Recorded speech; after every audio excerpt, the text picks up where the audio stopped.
it's 6 o'clock, so we'll go ahead and call this meeting to order. It's Tuesday, April 1st. This is the Marquette Planning Commission meeting. We will begin with roll call. Commissioner Primo, you'll start us off, please. Wayne Primo here. Margaret Rayner here. Alice Sutter here. Christine Hunter here. Alex Wilkinson here. Jane Pitkin here.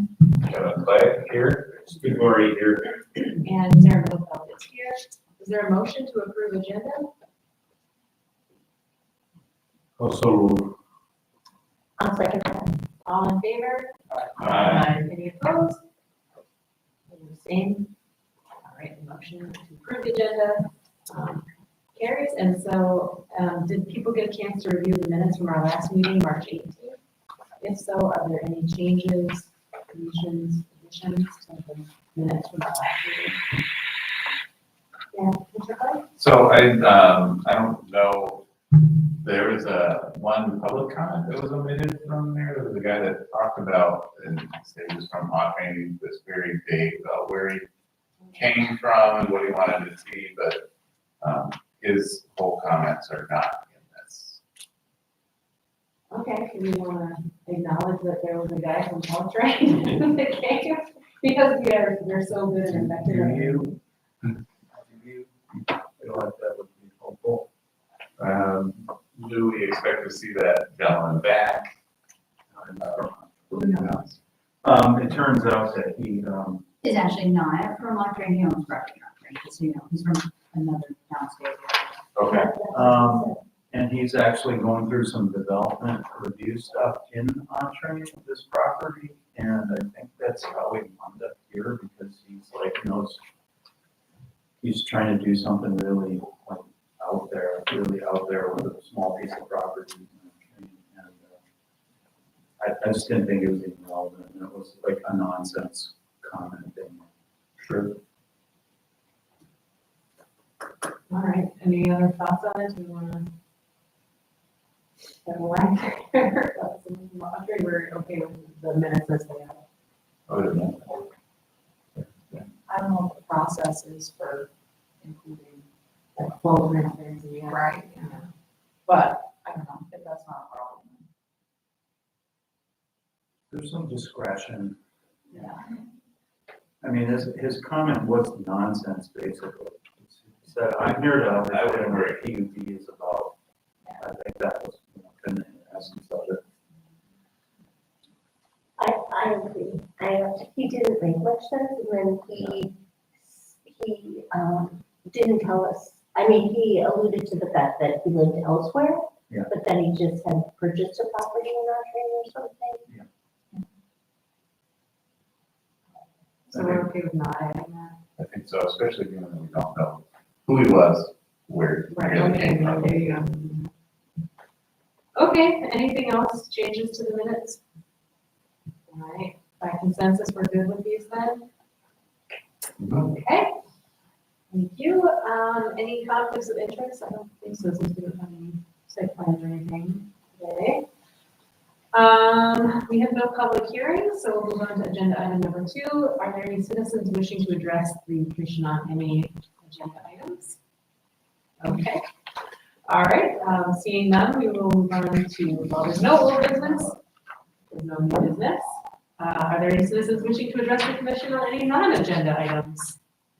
No. We just have our observer here, which is a great program. I just want to say, I think that's so fantastic. For those of other commissioners who aren't aware, the League of Women Voters is doing an observer campaign just to come to public meetings and see how these are run and, increasing transparency in local government. So thank you for being here. And you're very welcome.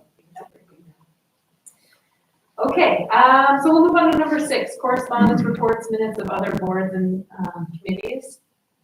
There was a handout about the May 14th training. Dave, did you want to remind people? I think Everybody has now responded, and I think everybody is going. To at least part of it. I think, Sarah, you said you probably can only do the morning. I think I've already done the risk management. Yeah. I don't know if they're just gonna give us a group rate or if they're gonna parse everybody out. So is everybody else in for the day or not sure if they, what wants us to put them down for the day? Okay. Okay. the entire day. That's fine, I mean, if Sarah's the only one, then that's harsh, that's, may not be. There's probably only one. Great. Okay. And a very important item of business from the Easter Bunny. Yeah, I got a call from a representative of the Eastern Company, and, our Andrea really took the call, and then, we got this letter this fall. Looks like it was written by, an assistant or something. But it's, yeah, it's a kind of a, one of those things we can't let, an accessory structure be built without a primary structure on the property, so. Unless you guys want to change the rules, which is what's being asked of you, if you want to consider that while we're going over the LDC amendments, that's your prerogative. Yes, Commissioner Lori? Well, truthfully, I would like to change it, but not right at this moment. But I know why that provision was originally put in the code to prevent lots from being used for purposes other than residential. Basically, there were garages being built on lots, and then that basically took them out of the building inventory for lot homes. And many of them were used as construction yards and such. But if we're trying to, work toward increasing density, and there are accessory structures on some of these properties, I think it might be worth reconsidering, unless there's another reason, I guess, that I'm not recalling or being aware of at this point. This became quite a contentious issue when I served on the Board of Zoning Appeals on a family that was trying to split the property in order to allow the son to build on it, and couldn't without a variance from the Board of Zoning Appeals. And I personally would, I'll make it aware that I personally have a property that I combined at one point and like the opportunity to split in the future. If I put a storage shed or something on there, more than the one that's small one that's I can move around, it's there. This would prevent me from doing that.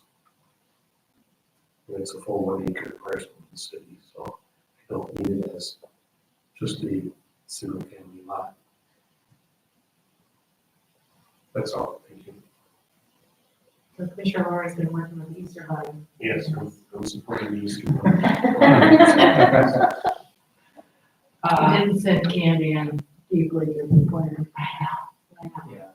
Brilliant. That is one of my favorite things I've seen in a planning commission decade. Okay, so moving on from the Easter Bunny. The letter from Rudy Group about dumpster enclosures. I know we're all excited to talk about dumpster enclosures again. It's our favorite topic. Do people want to talk about code standards for dumpster enclosures and the letter we received from Rudy Group? Or staff, I don't know, Andrea, do you want to give us any kind of context for this? Or It's only if you want to add those to the list, okay, what they're proposing. yeah. All right, Mr. Clyde, what do you think? I just don't understand how what they're proposing is not within the second item of what's there, that is not solid metal. So metal is not an option. It says in number 2, what he wrote, maybe I'm not looking, enclosure gates must be constructed of solid metal or steel reinforced wood. Steel reinforced wood, but on the second item, it says solid metal, and those aren't they metal? Gates. Oh, just the gates. Okay, So like chain link, allow for. But they're asking for the whole enclosure, right? so if we struck gates and just said enclosures, Well, number one is the enclosure. okay, Number 2 is about the gates. okay. Yes, Mr. Greenwald? I thought we changed that. We did, this is what we changed it. We added all the additional ones on here. And I thought we also said if it's facing the right way, you don't need a gate.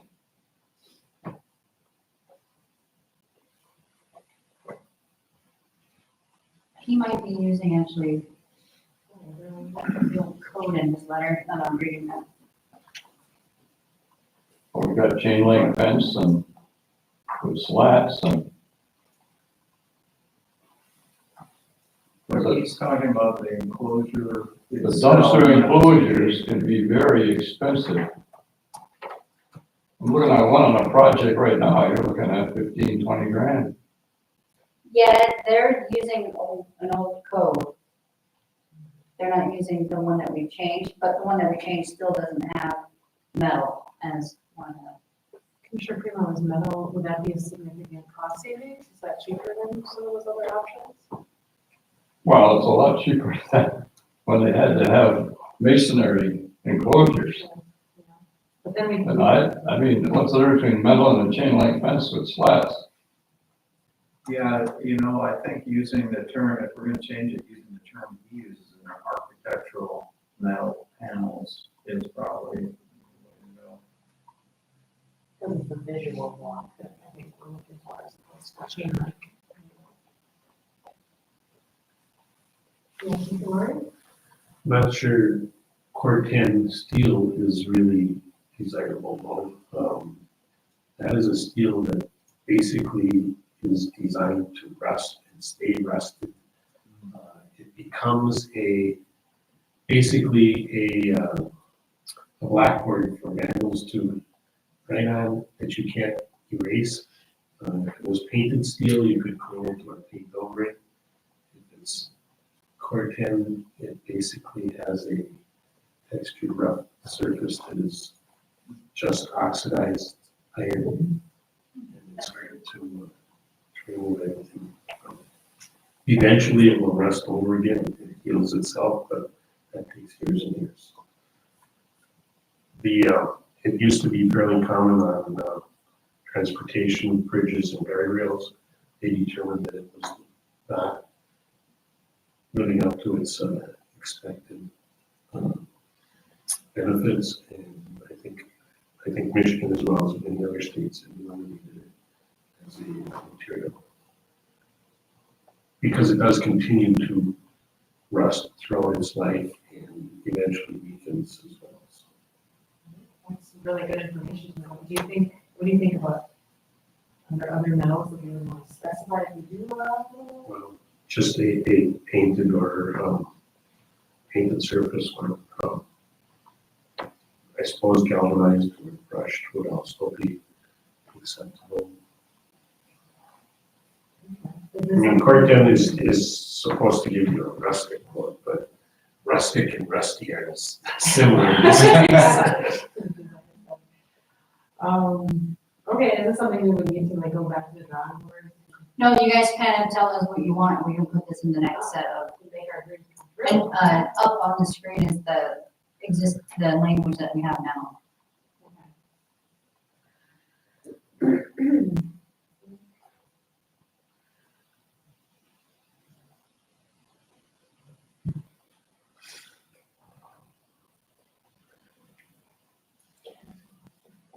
Commissioner Hunter? On that, because I'm sorry, I can't read it very well, does that include those, the metal panels, those architectural metal panels that they're speaking of here? Is it No, included? so our current code Okay. does not allow for it, so they're asking for it to be amended, they just grab from the wrong code. and put it. Okay, The number one part of the code with the details from material says enclosure must be constructed of brick, decorative concrete, pressure treated or galvanized wood, cedar, chain link with slats or vinyl composite material which matches or complements the principal building structure. So wood, plastic, and concrete, brick.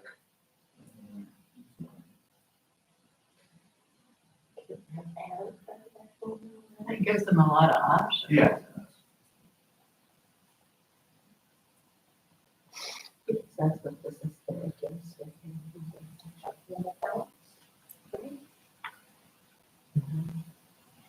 Is anyone opposed to adding architectural metal panels or painted architectural panels or however you want to word it? Is there any reason not to include this? I don't know if that would include what Stephen was talking about. I certainly don't want that. It sounds like he's gonna get the opposite of what he's asking for. I think that was a excluding Cortland steel, according to what Steve said, that makes sense. Exclude that. Painted steel? Galvanized steel? I don't know if I like galvanized steel. That heavy. Think about corn silos. That's galvanized steel. Is that what you want? I mean, I still like Wayne's idea of having people paint murals on the dumpster and then you get away from the dumpster. That's just, This is all your fault? no, I thought Wayne's idea was brilliant. Paint murals on the dumpster? No. But anyway, I think we talked about that, there's safety issues and liability, et cetera. Painted metal, painted architectural metal panels? Is that what we all can agree on? Not galvanized? Commissioner Rainer, you look a little skeptical. I just Okay think with that? there's a myriad of options there and, you know, do we need to add one more? I mean, I think it's a good idea to have a metal option, but I agree that like galvanized, I would see like a sunny day and it's just reflecting like and blinding people, you know? So that would be my biggest problem with galvanized steel, but I do think there should be a metal option. We can do a little more research and come back. Great, yeah, let's do that. If you could look into like what other cities do. But we can also inform the author of the letter that Cortland steel is probably not gonna be accepted. Oops, be careful what you ask for. But now, maybe it's money. Yeah. Okay, great. We don't have any trainings today, so we will go on to the bulk of our meeting, which is our land development code amendments. Let's see. Parking regulations.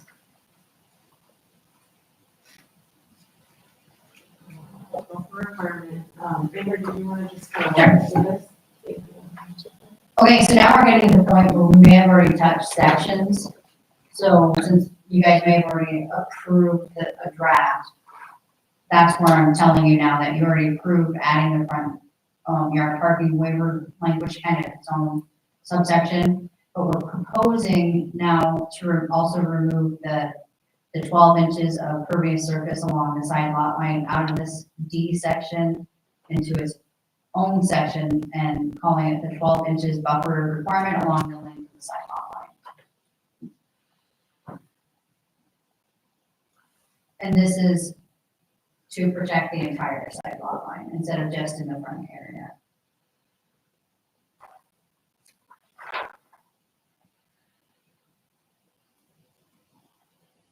There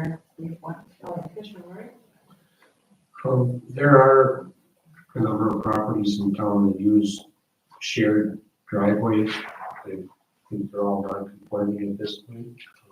Yes, and the shared driveways are previously approved hard parking surface residential locations, so they're not subject, well, to the E1, so they're not subject to these requirements. But the most recent issue we have, I think, with the shared driveway possibility was with Black Rocks and the proposed construction next door to it. And I guess again, if we're looking at trying to allow for density, should we really be banning shared driveways? If they can legally record easements on properties to provide for the longevity that's needed for that, it opens up some more space on lots if you can share them. And on commercial drives, especially on the major highways, it's actually promoted, and the state will even pay an incentive to some of the businesses to share drives. So I guess I'm just wondering if we should consider that as an amendment, as as well. Well, if I may, so we already have a draft for commercial. This is only in the single family and LDR, MDR sections. So then, so just let you know, this is single family, two family, so, we already have the commercial part drafted to allow for shared parking and driveways and all But again, we're reducing side yard setbacks, we're reducing. that. So yeah, we would have to write something for this section here, but the commercial. Separate. If this is the route you guys want to go. I don't think it's a rush that we have to do it with this set of things. It's gonna take a little bit more study, but, again, it kind of moves us along in the same direction we've been going, trying to get more on the residential lot. I think we adopted this 12-inch separation requirement, not necessarily when the LTC was adopted in 2019, or maybe 2 or 3 years later. And the intent was good. The intent was basically to make sure we're trying to catch as much stormwater running off that driveway as possible, and to eliminate some of the conflict that comes with having shared driveways. But mainly it's about impervious, making sure that it's not impervious right to the property line, which can generate, bad situation between neighbors, and capture that runoff at the same time. We have found some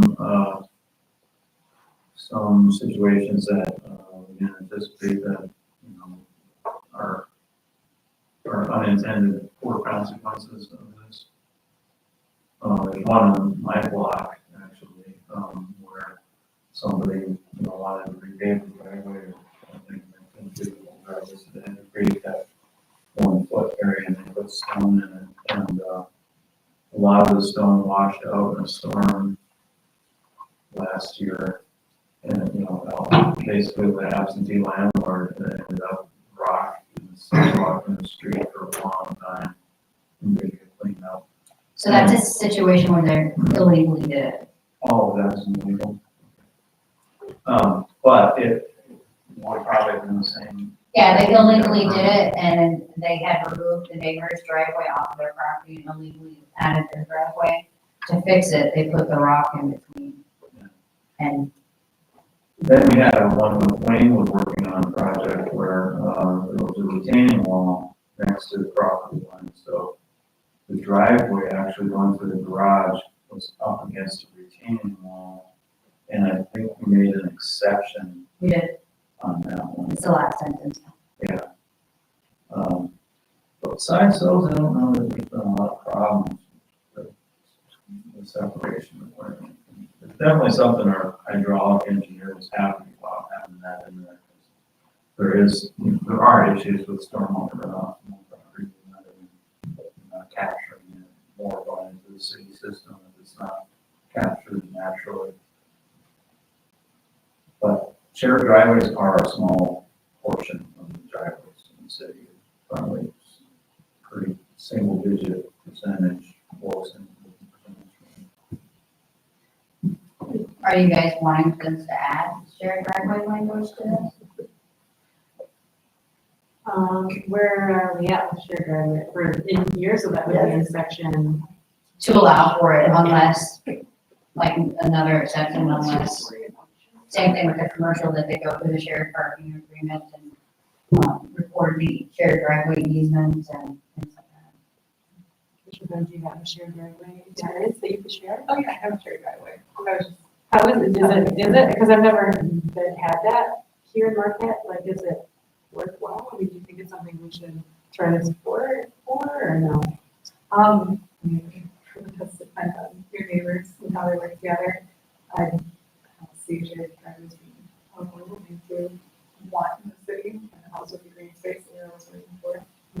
Of course, they can conflict. Yeah. Commissioner Cardinal? The problem is a 1 foot area is very hard to maintain. If you have to fill it with stone, like she alluded to there, the wintertime, you're using snow blowers, some of you. And you can have problems there.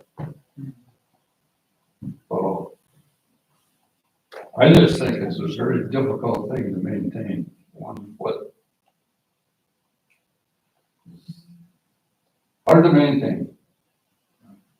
It is. We have that at our house, like 2 feet of rocks, because it was a separation of sidewalk and driveway. It's, we don't have someone where we shovel and still shoveling. It's kind of, it's an awkward space. But it's something we kind of 2 different issues. One is like, are we okay with the section H there and the 12-inch buffer? And then there's the other question about the shared driveway. I like the intent of this, and like, I guess you said you talked to the city hydrologist about this, and they. Oh, so this is the language that is already in the code, we're just moving it out of the section and putting it in its own. Oh, However, the section it was in was front yard, so it was only for the front yard, and the proposal here is along the entire sidewalk. oh, I see. And it's not just stone, they just chose to do stone lane, you can do grass, you can do other things as long as you have that buffer for the code. You know, if we're gonna keep it, it might be smart to think about getting rid of the cobbles, option.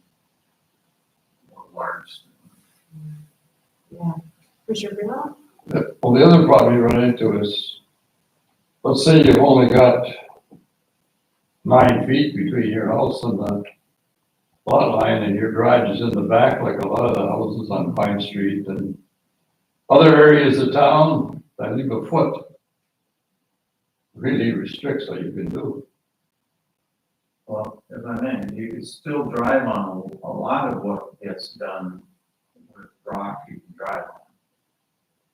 And you can still drive over it. It's still rock. Okay. It's pea gravel, Blocks. compacted limestone.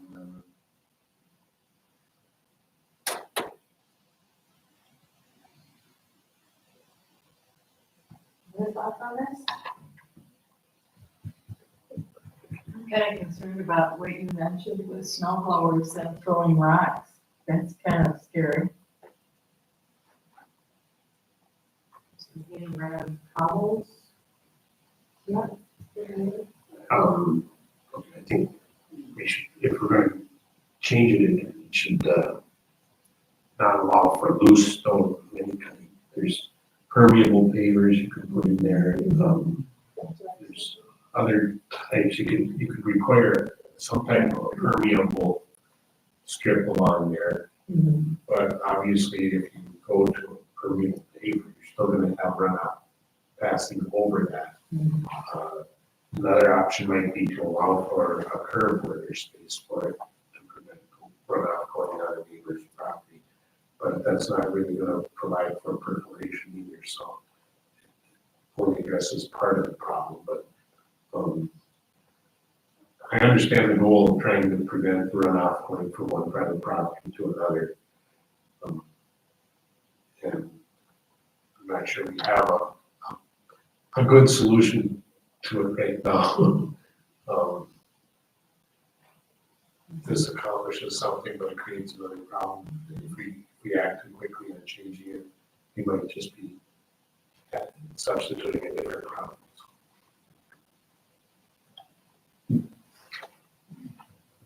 So maybe no loose gravel, we could add that language in there, that kind of solve some of the, a little bit of the maintenance issues, perhaps.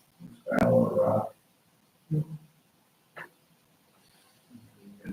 we could add maybe the pavers, you know, those permeable pavement type things. That's a possibility. Yeah, it says pervious surface, that can mean a lot of things. Ideally, it's just grass or something natural.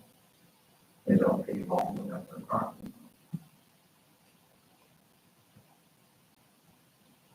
Okay, are we okay with that? If we get rid of all of those gravel type things and?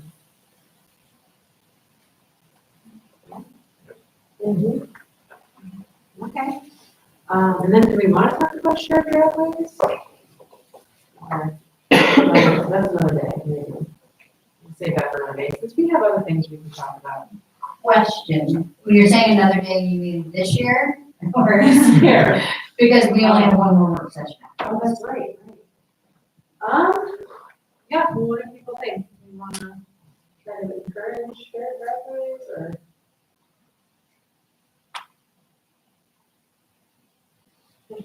I brought it up just with the idea of getting it on the list for next year. Next year, okay. All right. That sounds good. We do have enough. Build some extensive lists from year to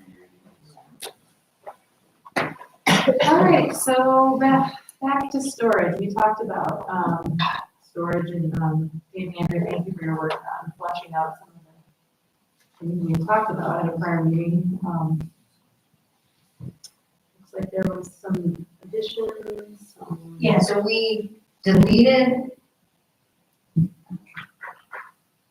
Oh, no, unrelated commercial, that was one of the additions into section A. And we deleted, flammable from B. We did that to this one as well, no unrelated commercial and deleted flammable from there.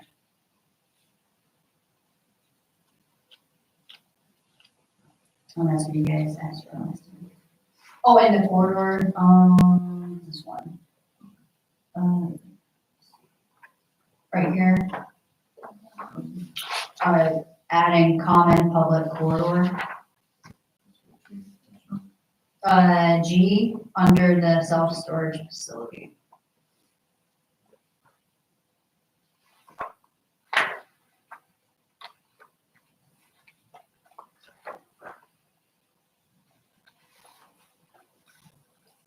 because that was like for enclosed areas, right, the corridor. That's what we found. If we did, if it wasn't where the doors were outside, yet building that actually had the access from inside. Okay. Yeah, so that, all those changes seem consistent with what we discussed in our last meeting. Is everybody happy with those? Yeah, majority? I think the other change that wasn't related to storage, but was part of this, land use chart diagram, was the issue I brought up about, utility power generation in the industrial manufacturing district. That was consensus to add that as a special use on the bottom line of that chart. To add it for the industrial? Industrial manufacturing, in particular because of the substation that still exists on the Wisconsin Nation property. Right, yeah, and then thinking about the solar ordinance. Yeah, good catch. So putting that as a special land use permit? That was what I had. Yeah. That's a big piece. So you guys do relevant with that, talk about that? And I think we all agree with you, Steve, that that would be appropriate to have a special land use designation for the industrial manufacturing district. Right, you know, good with that? Okay, good catch. Self-storage, so all the storage, we're good with storage then, eh? We've done, is there anything else? That would do it. Okay, great. Clarification adding lot depth definition drive to explain. Oh, yes, the measuring the width and depth of lots. When lots aren't a rectangle like this, give an example of how we're measuring a lot width or anything that a lot that's not a regular, 50 by 150 or something like that. And this will help both the zoning office and the assessing office will have something that we can point to let people know and we'll go using the same type of measurements. One thing difference. Okay, so just adding our graphic. The graphic and the definition. And Okay. the lot depth definition, and then also explaining under the application for land divisions, that a tentative parcel map is only allowed to be submitted if there are no structures or improvements to the parcel. And this is all, reviewed by our city attorney. Any comments on that section? You good with that? Okay. Great. Okay, homestays and vacation home rentals here. Due to the changes about adding the uses of triplex and quadplex, we need to update this section, but also because of the way that the short-term rental portion of the fire code reads, we actually needed to change the language to not be referenced off of a registered homestay. It has to be whereabout parcels and not registration. So this is something that the attorney worked on to help others, so it met with the fire code requirements so that we're now checked legally. Sure.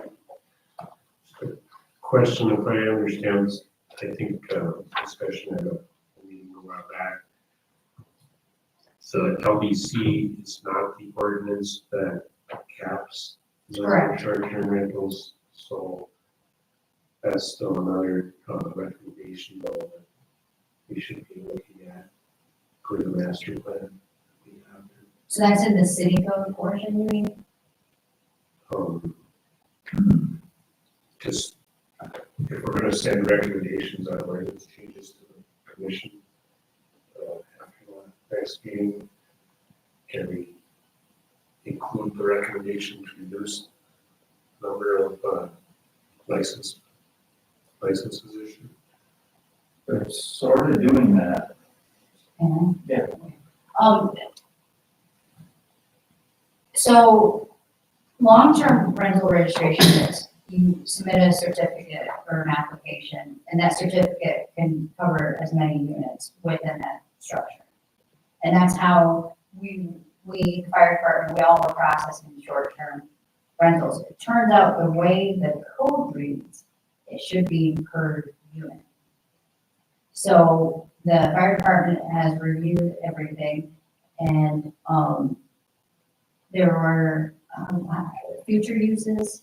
Yeah, they've taken, the number, there's a number of people, that have licenses that haven't gotten their homes inspected for the short-term rental, and still valid.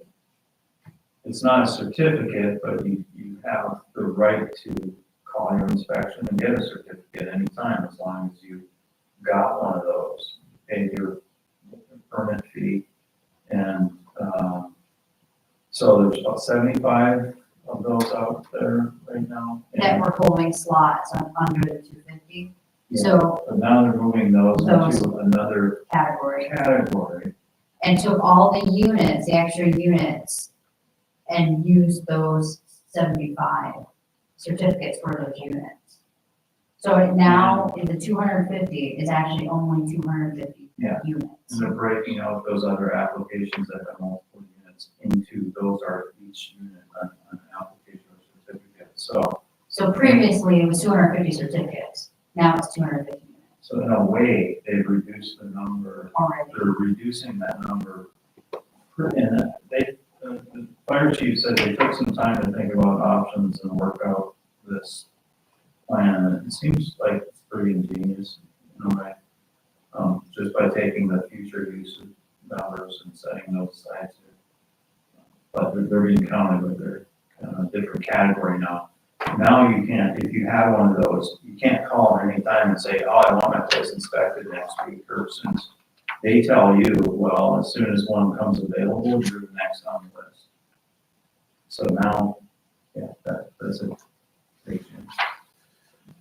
So Steve, you're saying we should recommend that the city on top of that lower? Well, I think that's a great first step, but when we originally set the cap at 250, this body was looking at having only 250 in town for the discussion we had. And I guess it was interpreted differently by the fire department and elsewhere. So that we ended up with a lot more than 250. When we went through the planning, or the master plan discussion of it a year or so ago, we were talking about lowering it below the 250.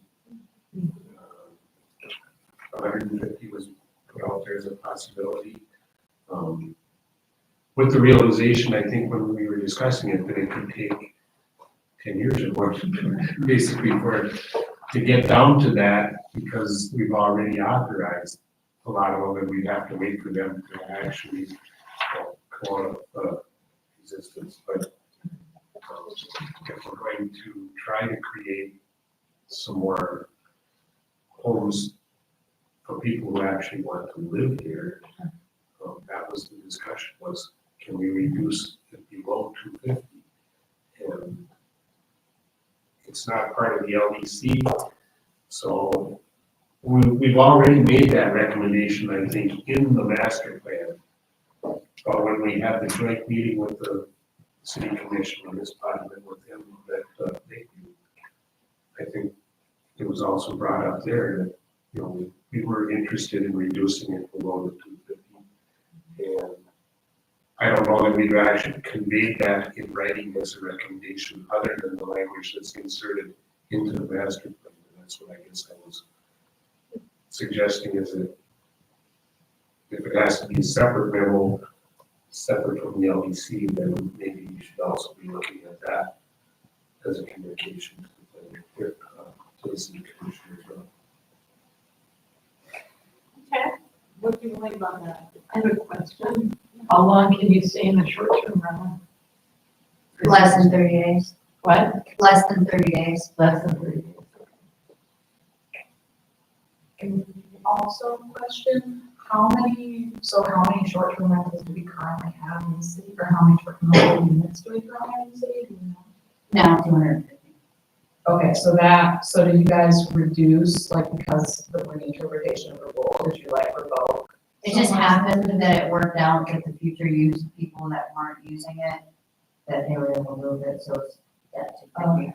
Every year I see 3 or less short-term rental applications to review. So when someone sells it, they lose that short-term rental. So what they were doing is the waiting list, which has hundreds of people on it, they let me know, okay, this has opened up. Now go through the waiting list to see who now can be approved for it. Like I may go that the zoning may not allow for one, and I would write that up, but then maybe the next one the zoning would allow for that thing. So it is 250 right now.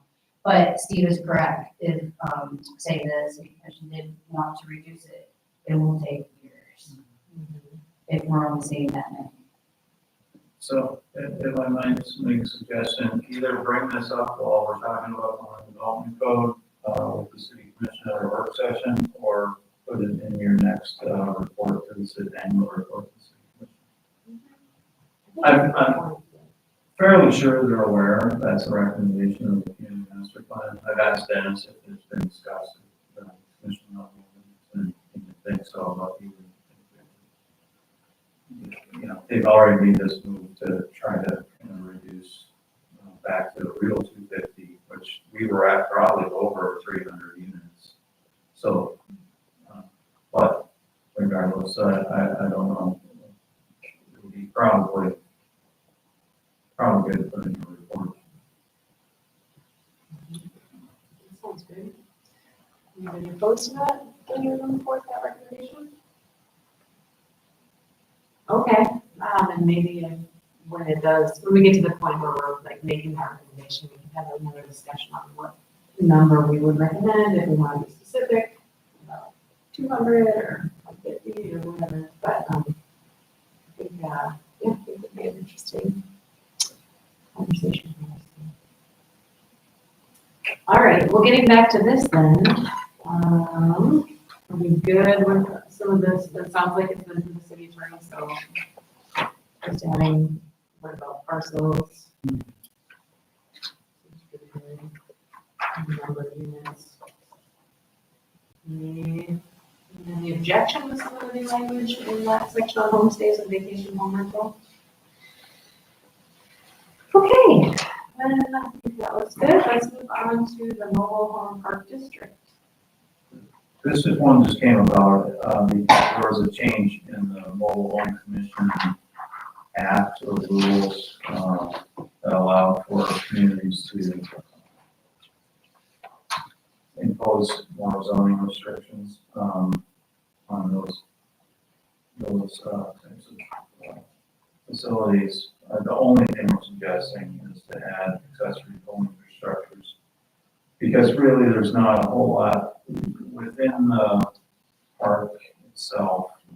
You can't really make any kind of zoning, new rules about, really the only things that you probably touch were roads or, accessory structures. And signs, which we already have in the code. Accessory structures comes up because we know there's a legal accessory structure at one of those facilities that's built right over the property line onto the property. And then we do have another one that wants to build an accessory structure and totally unused, can't permit it. So the proposal is to add it as a permitted principal use and then to have these regulations for the MHP district. My vote is pretty consistent with the accessory structures on the other districts. Okay, yeah, Commissioner Ward? Is, when you say there is one or two, it seems to me that two mobile home parks both have a fairly large number of small storage sheds for people can keep their bikes in or whatever else. Is that what you're referring to here or something much larger? They're wanting to build a big detached garage Okay, for their site. okay, but they were, I mean, either under state law or the fact that we couldn't regulate it, they've been allowed all along to add small storage sheds on these lots, right? We're not looking to regulate anything on these lots within the park or the roads themselves or. Or the mobile homes that they're removing, demoing one, Just- adding a one. Just to have some authority over if there's an accessory structure built or they want to request one that's not part of that leased lot. That's what we found, there's one it's at the big mobile home park off of, that really was not near anybody's, well, might have been sort of close to some of these trailer, but it's also going over the property. And it might have been built by the park owners or two shed or something. It seems like that. Okay, thank you. All right, anybody have any issues with adding accessory buildings and structures into this district? Are we okay with this? Seems equitable, fair to let them do that also. Okay, seeing there's no issues, I think that looks good. All right, so now we're on to the 6-foot-high closed construction fence requirements here. Okay, so at the last meeting, the planning commission reviewed a proposal to change the 6-foot-high closed construction fence requirements for corner lots, rear set homes, and if the neighbor is allowed to have it in that location. Also proposed a timeline for a temporary fence. So here are the proposed changes for the PC comments and the addition of a figure that shows how they're applied. But also we added wall regulations and photos of walls. And this is the first time you're seeing that. So if you guys don't like that, we'll remove it.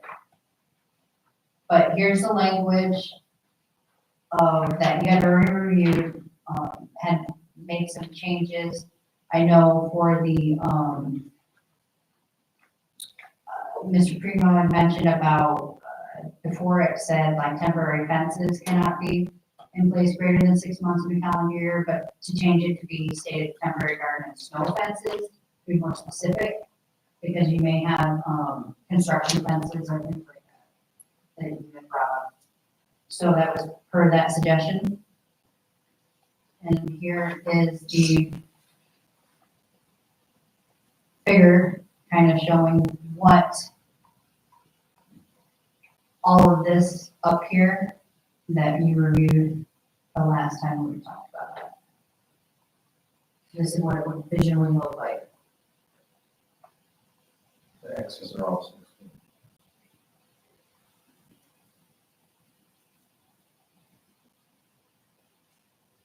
I think that's really helpful graphic. Just kind of illustrates the different scenarios and that's really nice. Other thoughts? Good question. On there is the side yard that's in yellow, is that like a driveway? No, it's just a side yard. So you have your front yards, your rear yards, and your side yards. You could have a driveway going from the front yard into the side yard. Because you have that detached garage back there, so I was wondering, how would they get back there? Yeah, so they can do the side yard. That's detached yard. Those are, I'm kind of like showing you the lots and showing you an example of the rear yard, right? Yeah, So, they could have a gate on one of these fences and go in okay, or pretend, you know. sure. Yeah. Those are all just really following definitions of front, rear, and side yard.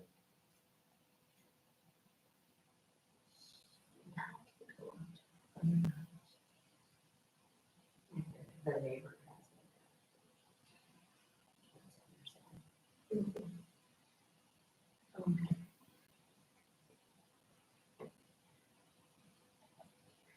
So, did you have any, comments or issues with the figure being added?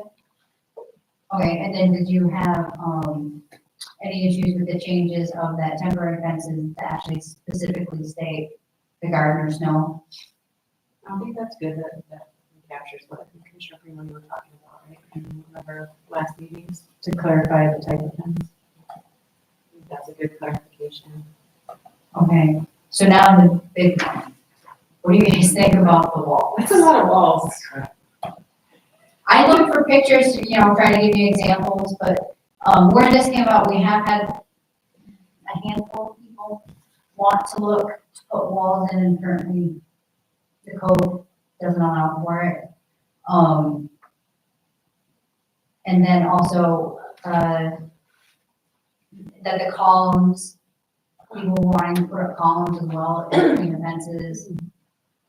So, this is a language that came up with, and then we had pictures to kind of show you, you know, some examples of what the walls could look like, and to see, you know, what you guys think about adding that language.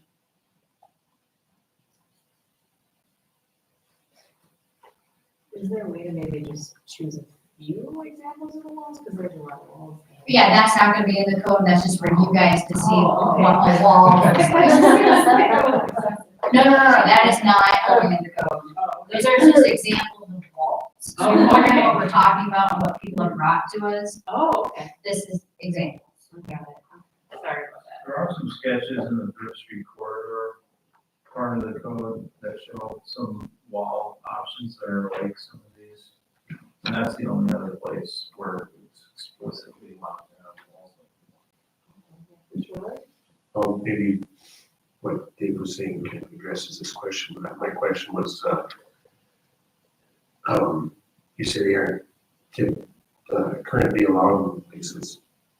Is that except in the farm-based code Correct, districts? because the downtown, you can have like an 18-foot tall, you know, wall, and then, or you could have one in Third Street, or you can have the walls that it talks about. Yes, because there we were almost mandating that they put a wall if the lot, or if the building wasn't going to be built up to the property. For the downtown, yeah. Okay. So yeah, I think it makes a lot of sense to allow them elsewhere as well. Decided there's something we do want in the business districts.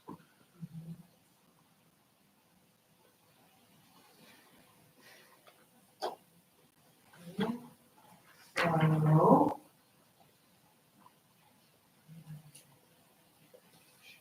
I guess that yellow language we're good with then?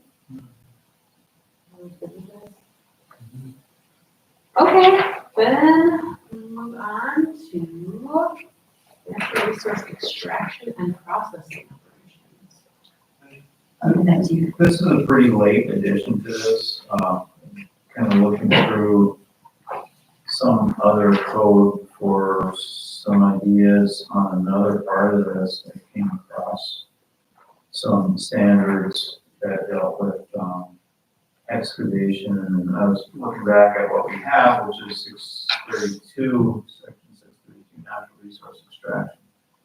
And I realized that doesn't deal with natural resource processing natural resource materials, and I was kind of seeing some other things in that part of the code that were lacking.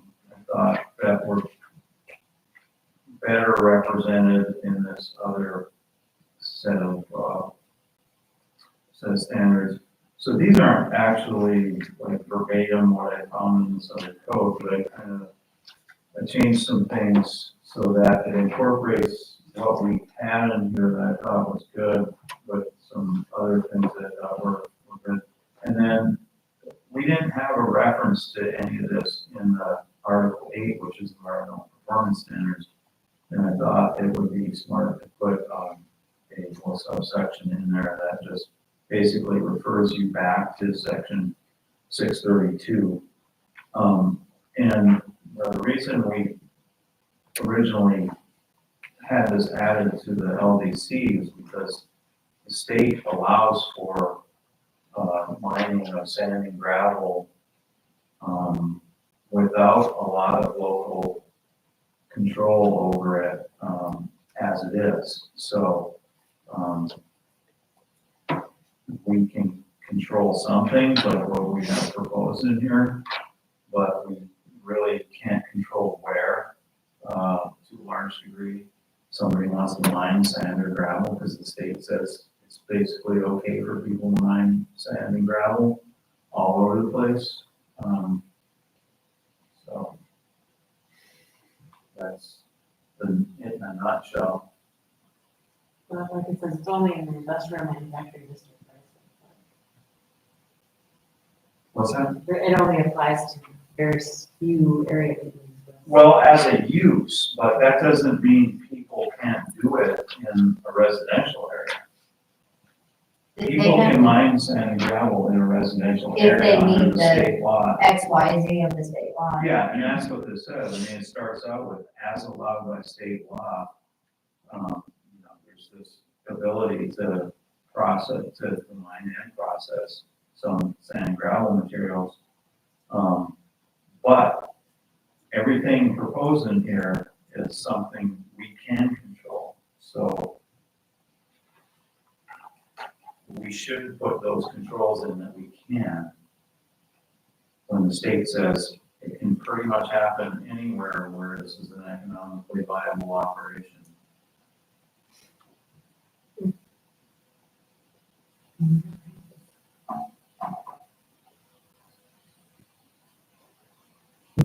I mean, basically, the state says, yeah, well, the local authorities can still have their health, safety, and welfare regulations.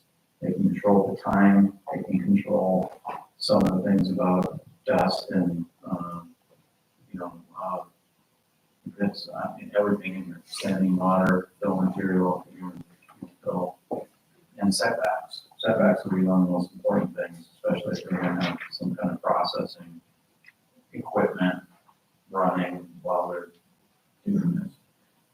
We haven't had a sand and gravel operation in the city for a while, aside from DLP has a big, huge, block that they mine sand out of, but there was one, the Enright. That's illegally doing it. Right, Right next to a stream. it would probably be legal, some of that might be legal. I under don't state. think so, not if it was next, what he did. Well, yeah, maybe not next to the stream, but the state law that allows for ground and sand mining, I think was adopted during the Snyder administration, not Except that I thought that Suzanne said you had to be X, Y, Z, you can't be next to residential neighborhoods and things like that, I thought it said.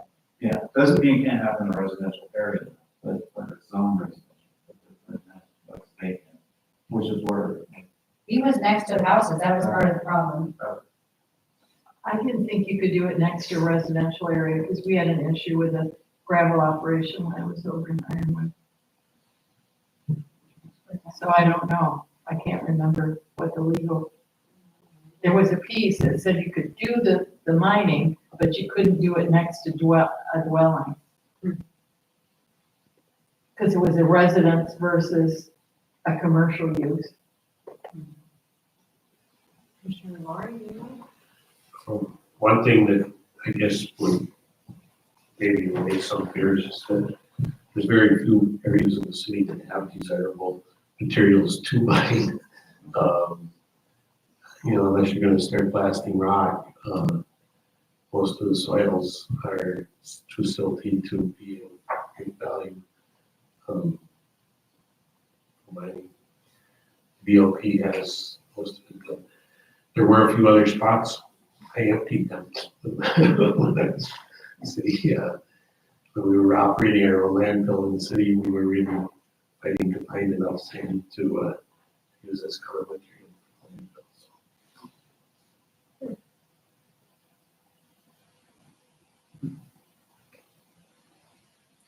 You do have this info that you wanted to discuss.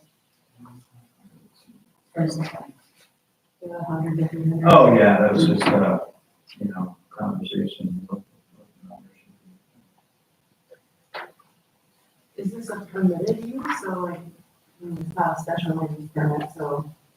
In that one district where it's a permitted use, these standards were applied, but in other areas where it's allowed by state law, it's not, it's a legal use that the state gives permit for.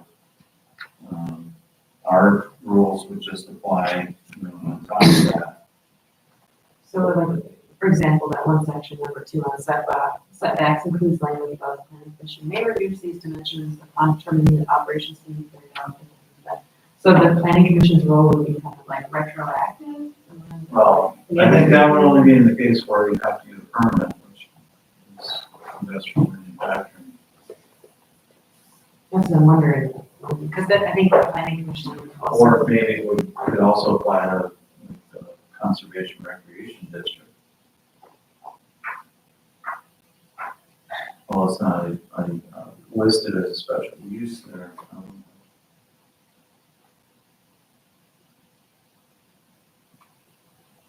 Yeah, I guess I'm not familiar enough with the statute to know if, like, I don't understand like what the planning commission's role is. Well, I'm thinking there could be a situation where somebody is actually doing not just mining, but mining, like, say the golf course, at some point wanted to take out part of their course and mine. Not likely to happen, but it could be done, right? But they might also be doing just site work that, while they're doing site work, they're doing the mining part in addition to that. So it could be 2 things at once where they come in for a site plan and say, we're gonna do this. And they do have a bunch of plans to do stuff at the golf course over time. Not that I think any of it really involves mining a whole lot of sand or, you know, but just hypothetically, somebody building down in South Marquette could potentially do site work and they could also do mining at the same time. And some of that, just removing material and filling back on it. So they might come to a site, to the planning commission for a site plan for the site work itself, because you have to get a permit when you're over 20,000 feet of disturbing the site itself. Okay, so that's where you trigger always. Yeah. Review compliance. Okay. So I guess it's better than not. that is now in the administrative. That got moved to administrative. Okay. But it's a special land use in the conservation recreation. So that's the time the planning commission would review it. Oh, yeah. as a special land use for that CR. It doesn't say anything about IM, Oh, so we just added that, yeah. if you guys wanted to. I mean, that seems more appropriate to me. in the district, right? Although, I don't know what the soils are like under the energy buildings. I mean, a lot of mine under there, I don't think that would be a very good idea, but. Yeah, They were already processing material out there when they did the demolition. Contractor had a crusher and crushed all the concrete and put it on the stacks. It didn't seem to bother anybody there. And I guess if we are gonna allow it on conservation recreation, probably more likely the ski hill than the golf course, especially as climate changes and we not be skiing there anymore. There's material there, and it actually is being mined from the backside currently in sandstone chips. do some mountain removal. So, are you thinking of adding it as a special land use for IM as well? That's what's in here, right? Isn't that, It's only a special land use for CR. oh, for processing, I'm sorry, I was already looking at the processing part.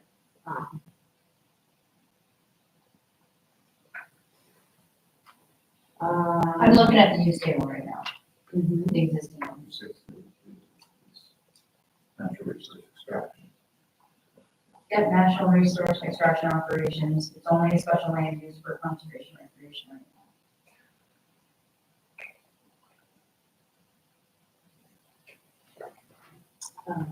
Yeah, Commissioner Freeman, sorry. Just a question, this would not affect, like, when they move thousands of yards, put them apartments up out by the sewage treatment plant.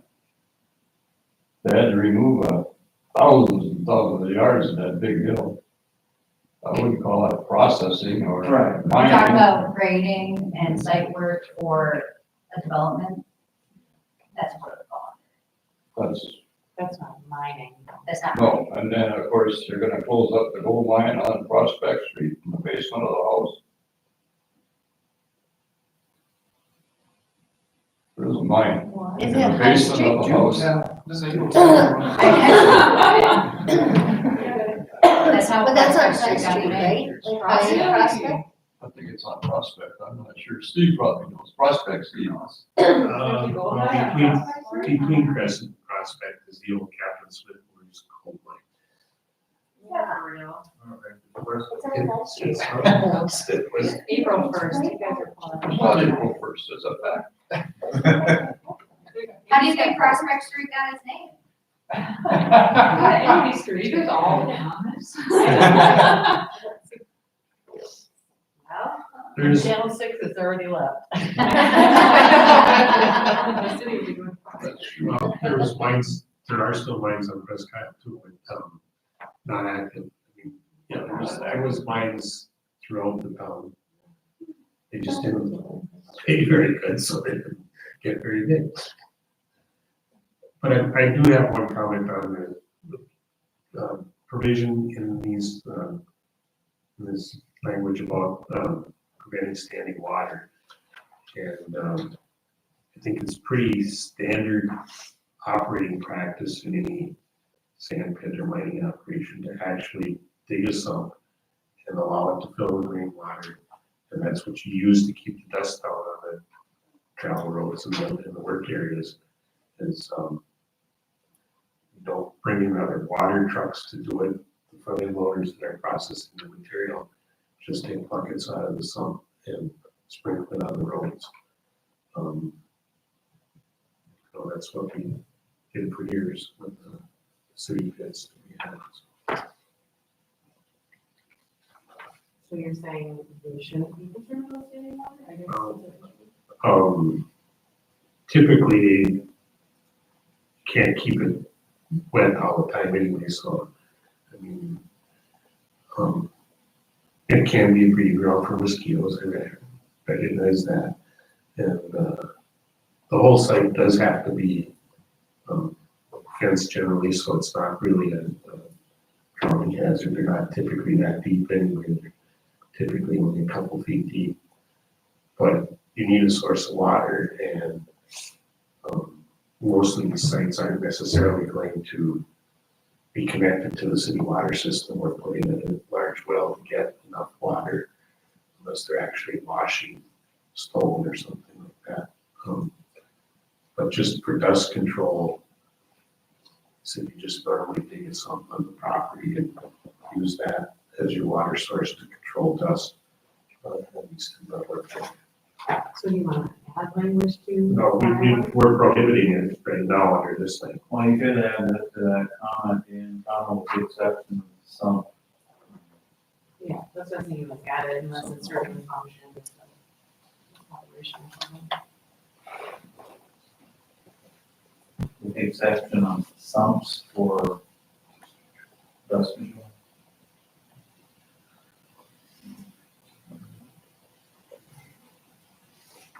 Okay, and then, does anyone else have anything to add? Or- Yeah, I are you guys saying you did want it as a special land use in industrial? I didn't get it. Oh, right, yeah, do we want to add this to industrial districts? No? Or, And processing. DLP districts. Considering as well. Based on they're doing it anyway? They haven't for years. Yeah. So should it be permitted in VLP and then special land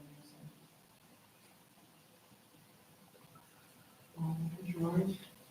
Does the BLP have the same exemptions the city itself does in zoning?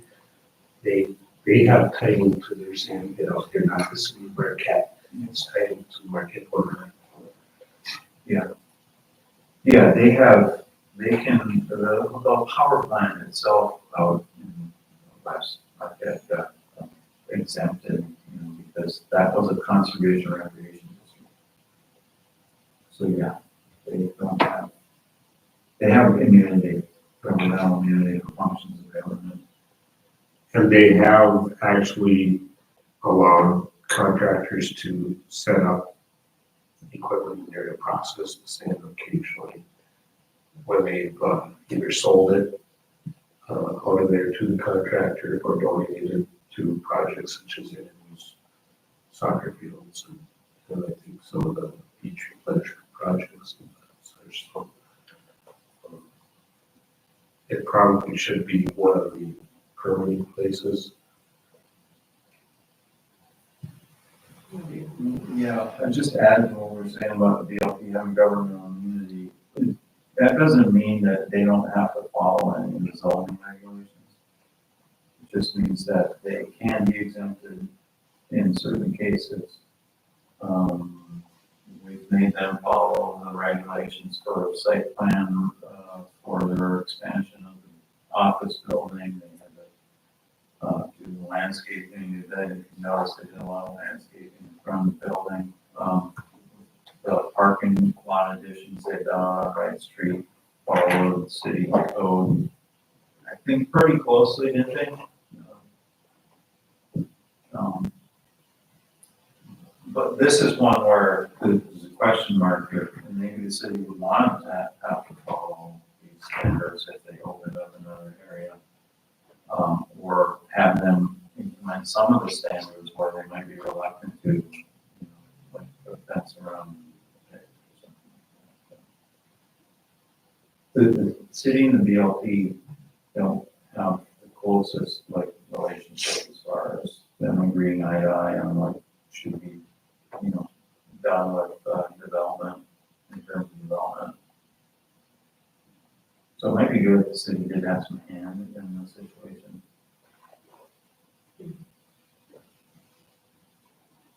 Like permitting any use that they already do? Well, we can't go back Right, to that's what something I'm that's saying. been in use for decades and say you need a permit and follow the code now. Right. That's what I'm That's saying. legally Anything new. non-conforming. Yeah. That'd be legally non-conforming.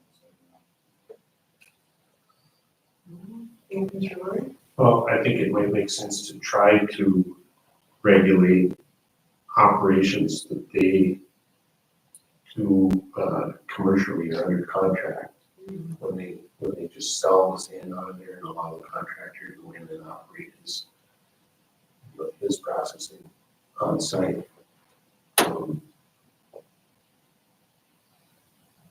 More so than when they're operating it themselves or donating it to a municipal cost. Okay, so you like this language, is that what you're saying?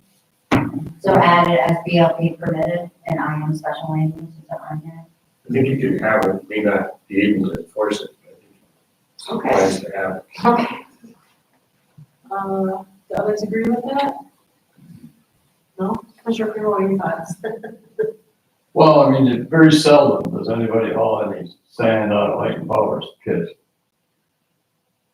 And I guess what's worse, trucks hauling from past the ski hill into town, 50, 60 trucks hauling, or 3 trucks hauling out of there to something area. They do not let anybody go in there and just grab that sand. No, it's a gated area. I mean, a lot of sand came out of there when that addition went onto their building, I know that. We worked on that. But they'll be able to keep using that indefinitely. It's already established. Okay,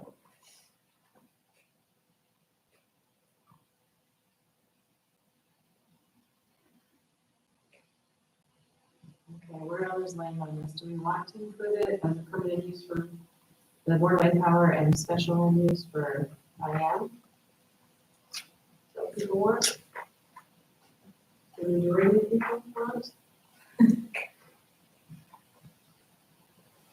Yes, so we go down the line and vote on this, or how are people feeling?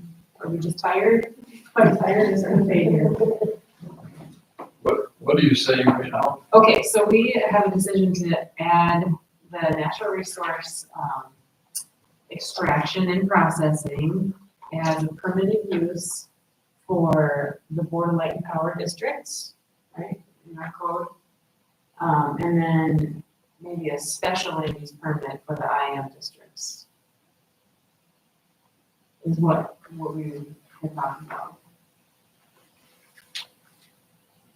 No, I'm totally confused. We're saying Light and Power, Is allowed, permitted. it's allowed, yeah. okay, And then if they're gonna do it on the industrial districts, it's possible to go with a special land use permit, so there's like the review process and all that. That sound good? Everybody's okay with that? All right. And then, yeah, the environmental performance standards section there, it just clarifies, right, the excavation and mining activities, and then like, kind of makes it compliant with the statute, right? Exactly. Okay, that seems fine. All right, then can we move on to the non-conformities section? Okay, in this one, we're looking to add a little bit more language. So in the highlighted yellow was already approved language from the planning commission in a previous work section. And in blue is the proposed new language. And what we're proposing is that the class A that does not go to the BZA, we're adding standards to rebuild. Basically, back when we wrote the new land development code, we allow for 1 and 2 family uses and structures automatically become class A's. They did not have to go in front of the BZA like they did previously. So, but we didn't have any reconstruction language, and this is the proposal we have for that. That the reconstruction of class A non-conforming 1 and 2 family structures that did not get a class A approval from the Board of Zoning Appeals. Upon application for reconstruction, the proposal must show the structure will meet the side yard setback to the zoning district in order to be approved. If the structure encroaches over a property line, it cannot be rebuilt.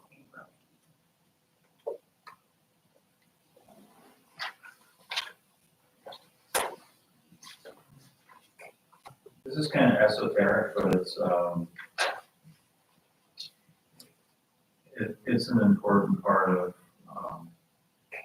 how we determine whether or not a building should continue to be maintained or they should and be required to basically be phased out by not being able to be maintained or extended over time, non-conforming buildings. Class A means, we have these two classes, A and B.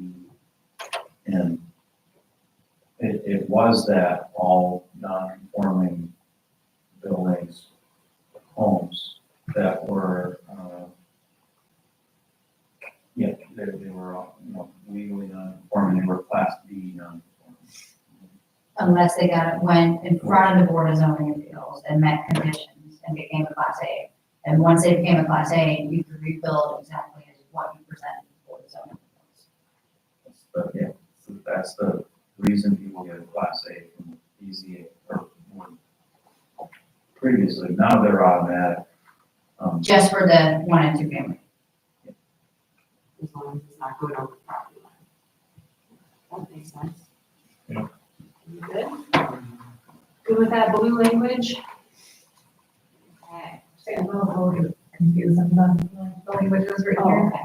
So it says that, if the structure meets the side yard setbacks, so the zoning district will be approved, but if it encroaches over the property line, it cannot be rebuilt.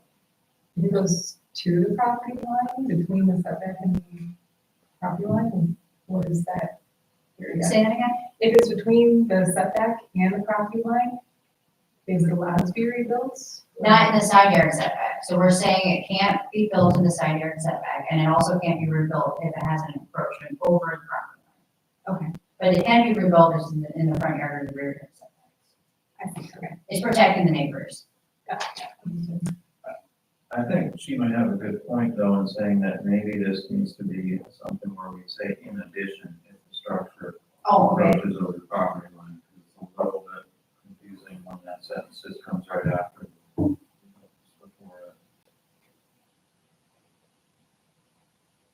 Okay. Cool. All right, moving on then. So the other thing is, designated by the Board of Zoning Appeals, adding the same kind of language of if it's damaged after the Board of Zoning Appeals designates it as a Class A, it can only be rebuilt exactly as what was approved by the board using the submitted survey application and attachments to the case files.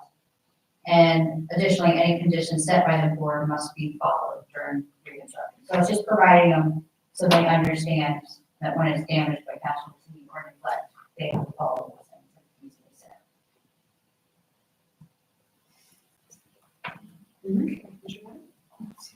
What does it mean by being rebuilt?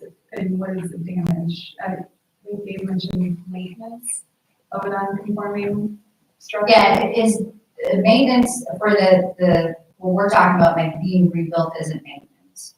it's either fire or, Yeah, we're, that, when it's like casualty or neglect, when it's like, it has to be rebuilt. Okay. That's what we're referring to. Okay. There's maintenance of further on down for the Class B stuff. Okay.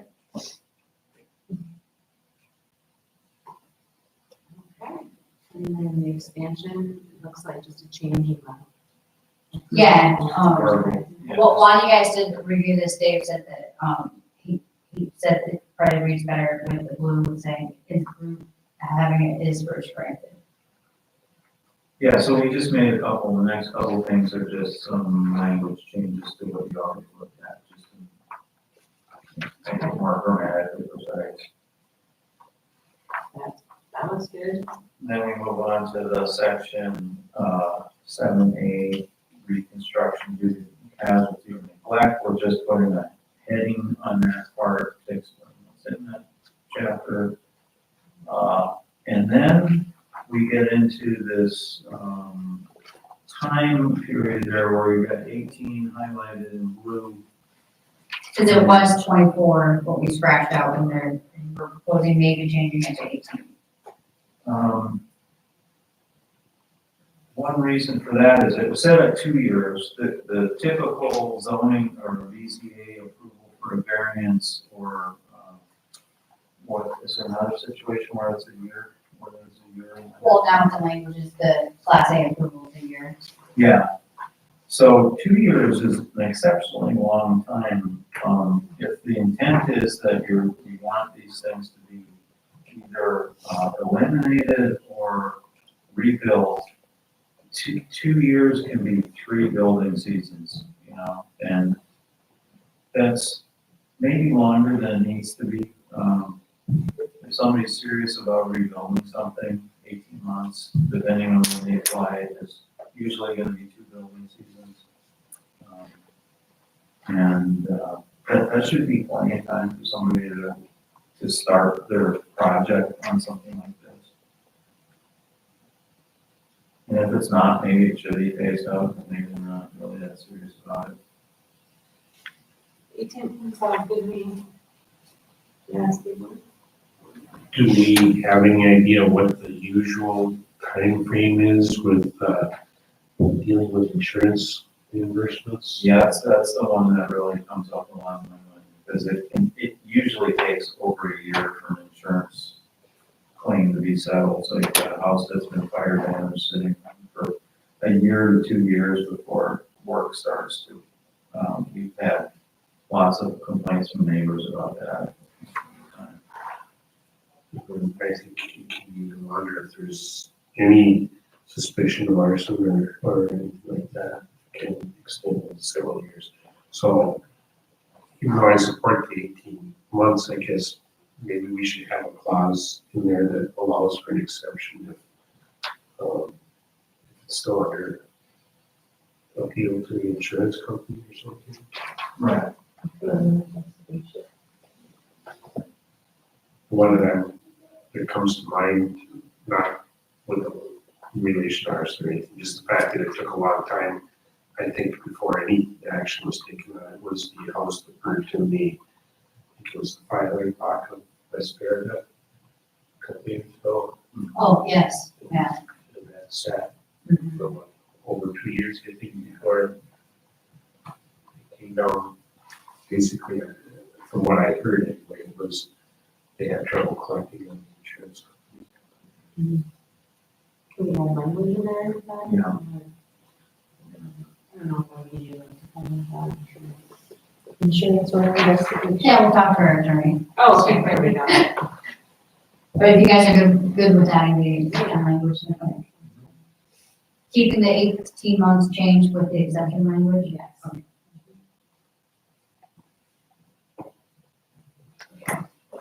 And then, the same language as before, but we would need to change for what, Dallas had mentioned before.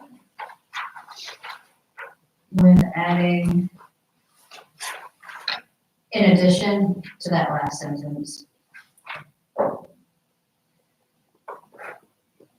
Oh, yeah. So in addition to structure. Yeah, that sounds good. You guys okay with that one? Okay. All right, green belt standards. So we had talked about it before and the PC asked for it to come back later date. And wanted to know what comparable codes were on this from other cities and what was the Third Street corridor requirement. So in here on the blue, Third Street corridor requirements is 10 feet for a buffer.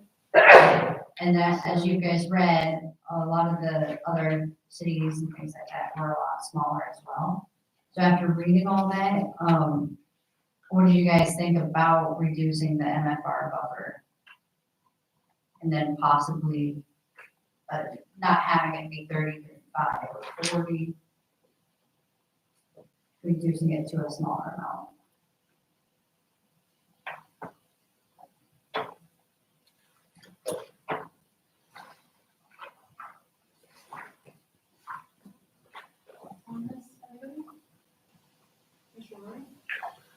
Well, I could see reducing it, but, because I support the buffers, but after, driving back from Grand Rapids yesterday, I guess I had a few extra thoughts of looking at what, some of the issues are with these buffers and that, you're requiring them to plant trees next to the residences.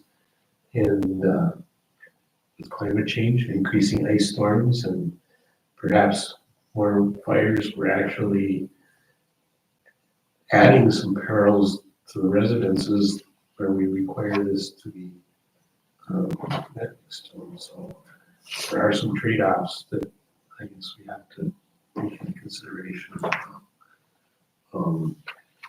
In particular, the trees that suffered the most damage that I noticed yesterday were the ones that are in isolated rows, like a buffer strip, or just along the highway in an isolated stream or whatever. They're not protected in the forested area. And those ice storms and wind storms really did some major damage down there. So,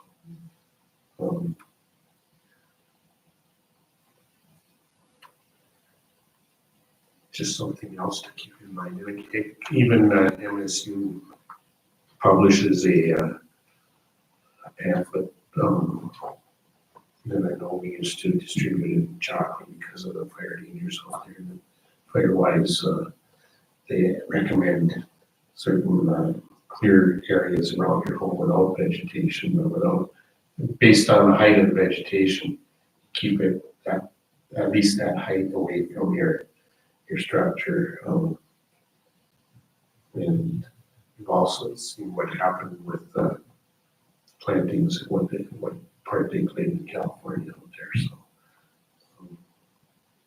as climate changes, we're not going to see the same benefits from buffers that we have traditionally seen,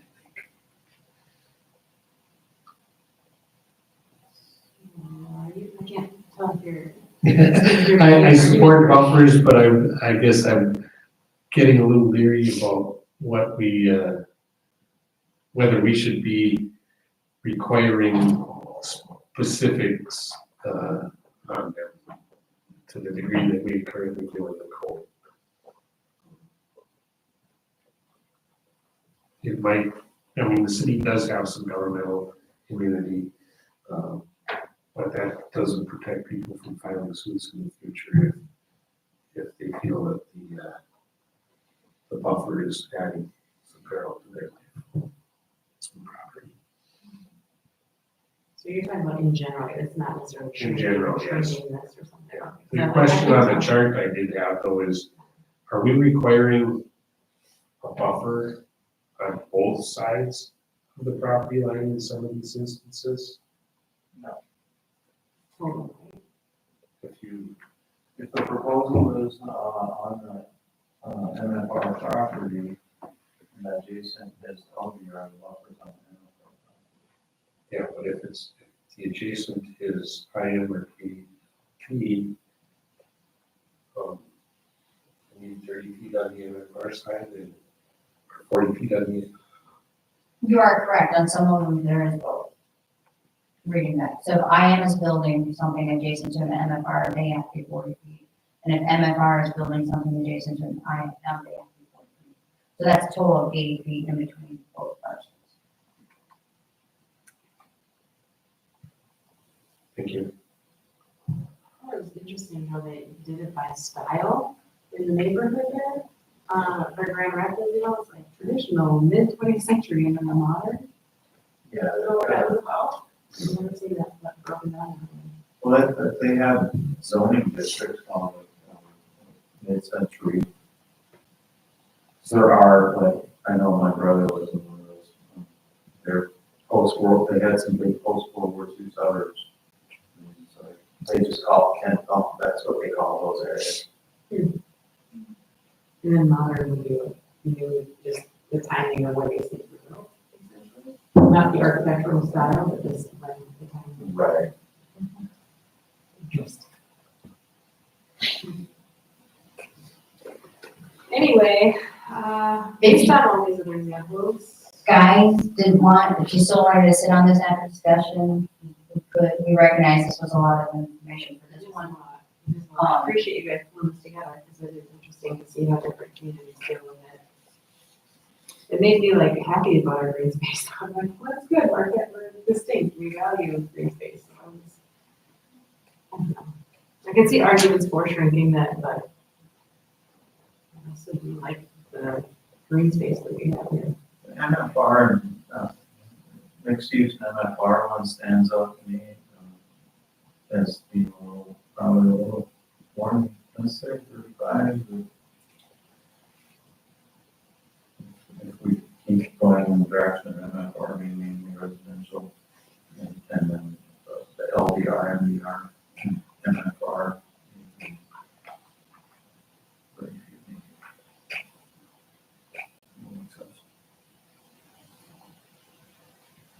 Do people want to sit on this again, or do we have opinions that we would like to discuss about shrinking on MFR and possibly mixed use?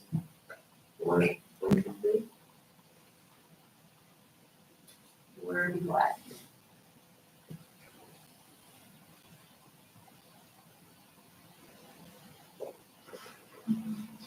It sounds like next meeting. Okay, next meeting, all right, guys, but you're gonna have to make a decision at some point. So come after maybe sitting on a little bit. I know, I think we're all a little tired. Let's see, oh, okay, we've got something about the intentional community loans, right? Yeah, we had this conversation after Jane was here with her friend, to talk about the building. You guys looked at the code, and the only change at the time recommended, and this was gonna be different changes for this, this was one of the first meetings we had on policy, was to change MFR from special to permitted use for intentional community developments, is the way we have those defined. Jane, had brought us some, Andrew and I, she brought us some information about another basically perspective on those, or another definition of intentional communities to include what, I don't know if the best terminology was collective, like, to differentiate it from cooperative, because the intent, and I'll be quiet so you can talk, is more or less, that's more of a financial arrangement than what we have defined. We've defined more of a social arrangement, and we're suggesting more of a financial arrangement. Yeah, that's basically correct. Yeah, so basically the current definition of intentional dwelling community that we have in the city is very broad, but it like assumes that there is a high degree of social cohesion. But in a lot of like what is actually considered a traditional housing cooperative, there is not a high level of social cohesion. It's basically just, it functions basically the same as a rental unit, like, like different apartments, people live separately. There's no, other than them being neighbors, there's no other connection point between them. But the way in which it differs from a regular rental is that it's owned by the cooperative, it's owned by the house, and the house members are shareholders or cooperative holders. Like they own stake in the house. So it kind of like limits the rent cost itself. And so I think that it is important to have two separate definitions, one for intentional community that encompasses like those houses that have high degree of social cohesion, like the Climbers Cooperative, but which are not as much of a financial, like where it's not strictly a financial, because I totally understand like a higher, we want it to be a special land use in a lot of districts for intentional communities, but for housing cooperatives that are strictly a financial arrangement where, it's just basically functioning like a rental without a profit-making body. I believe that should be a permitted use in all residential districts. That's open discussion. But Fortunately, it looks like we left James' material out of the agenda. I thought you emailed it. I think I did, but I may may have, but it's in one of the folders if you want to bring it up for this meeting or maybe it was in that last meeting's folder.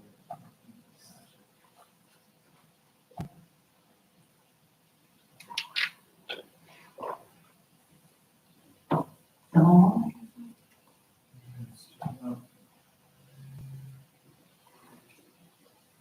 This is one you were showing. Yeah. I think so, yeah. There So, were just yeah, a this was couple the of like online resources that we found, that kind of explain the differences well. So, yeah, it just kind of explains similar to like what I just told you, the differences between like an intentional community and a housing cooperative. Just that there's different types of housing cooperatives. Yeah.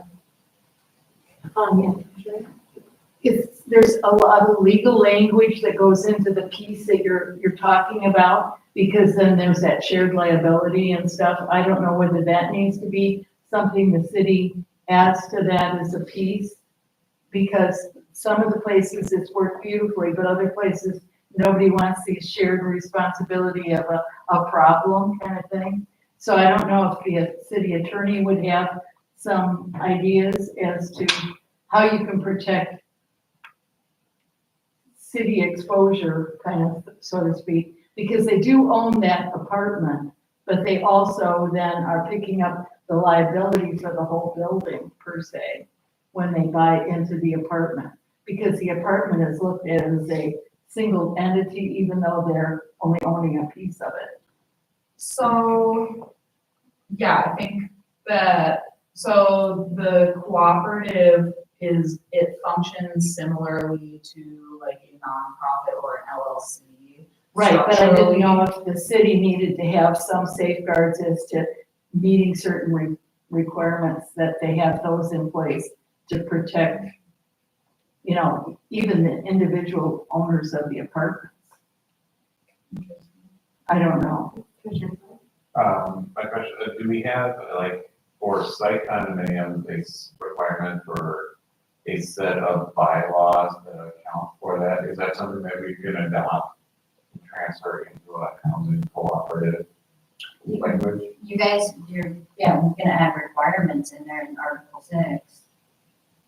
Depending on what you But I guys. get it, what you're saying. Yeah, because you want to protect not only the individual owner, but you want to protect the building per se to maintain its integrity. In case everybody all of a sudden, I'm not gonna pay that to replace that roof, you know, it's not in my best interest. Yeah, I agree. I think that would be something, yeah. That's an I agree, that would be like something exposure. that would need to go. So in it's- bylaws. You might want to have some legal jargon as part of that to protect, so that there is responsibility. Now you can go against, you would have to sue everybody in that cooperative then if there's a problem with them not meeting code. Because they're all individual owners, but they're also all part of a cooperative. There's just some language you just need to make sure you have that in place to protect everybody. Yeah. But I think, yeah, so if it, I mean, especially when you're saying putting this in all the land uses, I mean, I think. Well, no, one thing I'd point out is this wouldn't be a land use per se.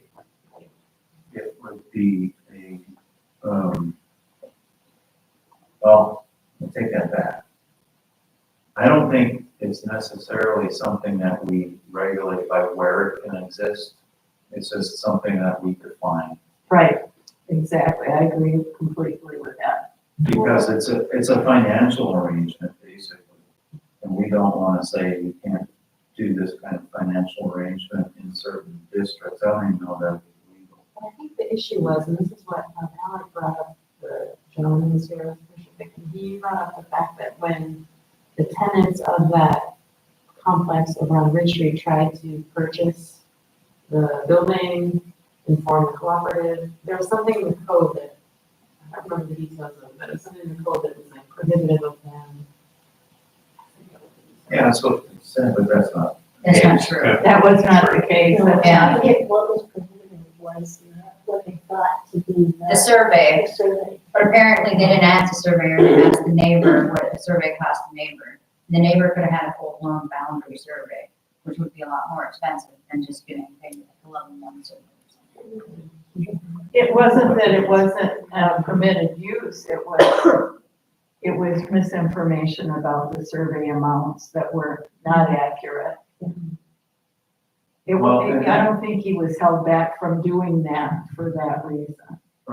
That would be only if they were applying for a special land use to have what we have defined as an intentional community. And that's not what they were actually trying to do.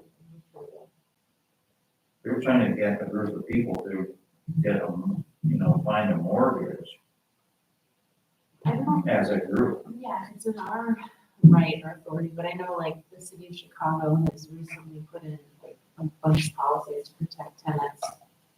And one of them is like the right of first refusal, and so like if there was a multifamily building is being sold, the people living there get like a certain amount of time to try to do something, like what Commissioner Ficken was talking about, to like pool their resources and purchase it before it goes on the market. And I know some other progressive cities have tried to do things like that to protect renters in the city, so I don't know if that's something that we put in the land development code, or if that's like ordinances outside of the code. But, I know that if this is, Need legal opinion, you need a legal opinion on that. That's something we can look into, but I mean, we can easily create a definition for something other than what we have now that is more along the lines of this financial arrangement. We call it collective property. In the last sentence of the definition of intentional community, it says the property may be owned collectively and or members of an intentional community may be selected by the community's existing membership.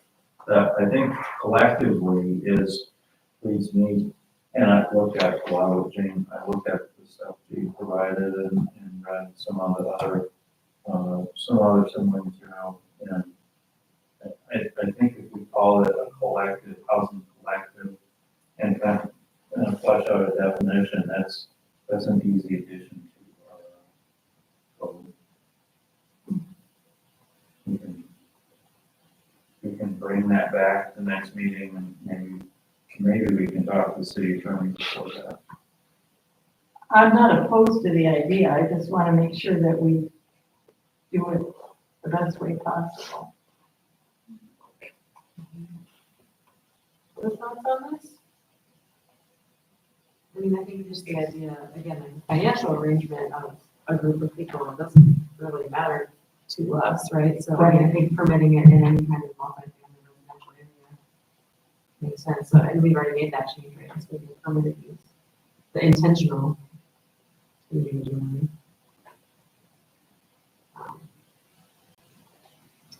I don't know, would it apply to a duplex, triplex? Good. I would think so. Okay, so maybe we flush that out in a future meeting? I think it's a benefit for us to put it in the code is at least to define it so that that's a clear signal that the city is not opposed to that in any way. Yeah. So if it met the requirement of a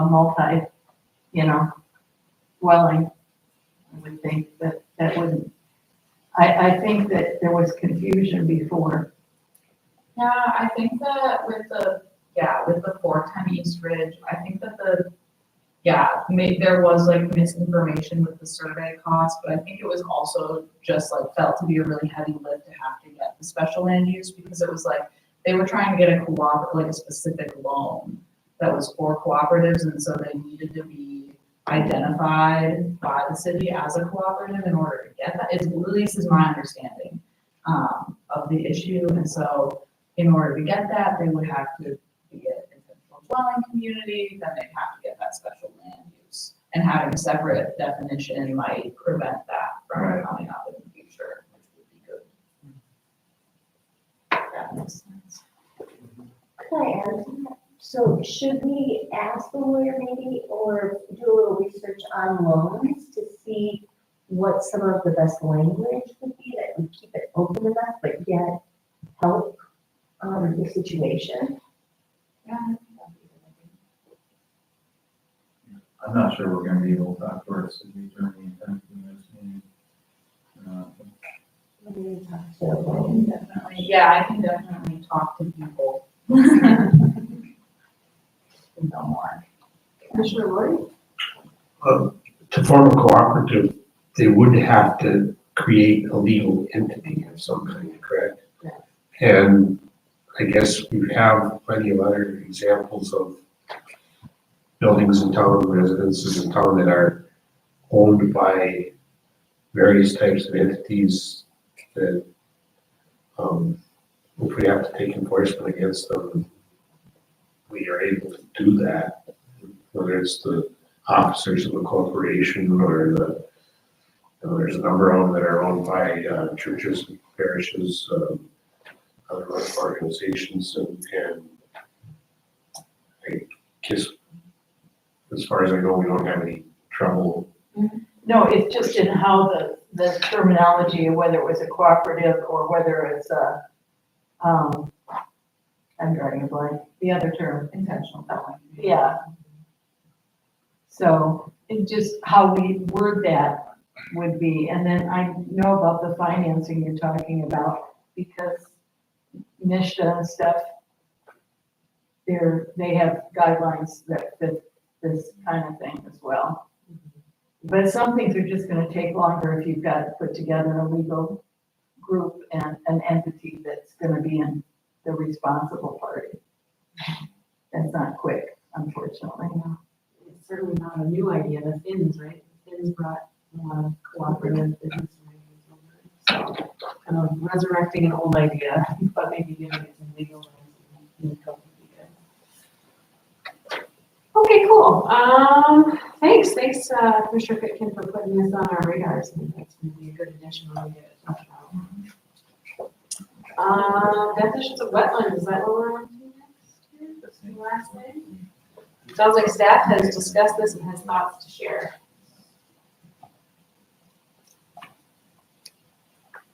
So this was emailed as well. Yeah, those are my initial notes. Apologies for the lack of formality. But, okay, so basically, I've just been looking a lot at like local wetland ordinance stuff through my work separately from this, over the past year, and the issue that I have with our current definition of wetlands is that last sentence, which is the boundaries of wetlands are determined in accordance with the EQ or EGLE.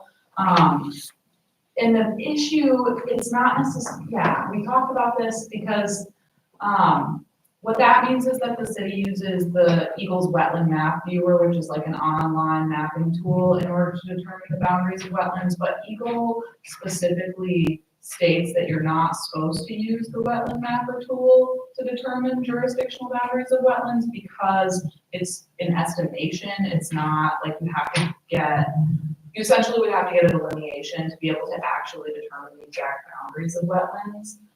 So it's mostly like a clarity thing for landowners and the public that I feel like we should not say that in the definition. I'm not sure, and yeah, I guess I propose that we say like in the city's inventory. I don't necessarily think that we actually need to do an inventory, but potentially even just taking out that sentence. I'm not sure like how important it is to state in the definition like how we determine the boundaries, but yeah, that's what I was thinking. I just think that it's unclear that the boundaries in the wetland mapper tool are not actually true jurisdictional boundaries. And it causes, I know a few of the people who do wetland regulation at Eagle, and they're like, yeah, please don't tell people to use the wetland mapper tool to determine boundaries. So.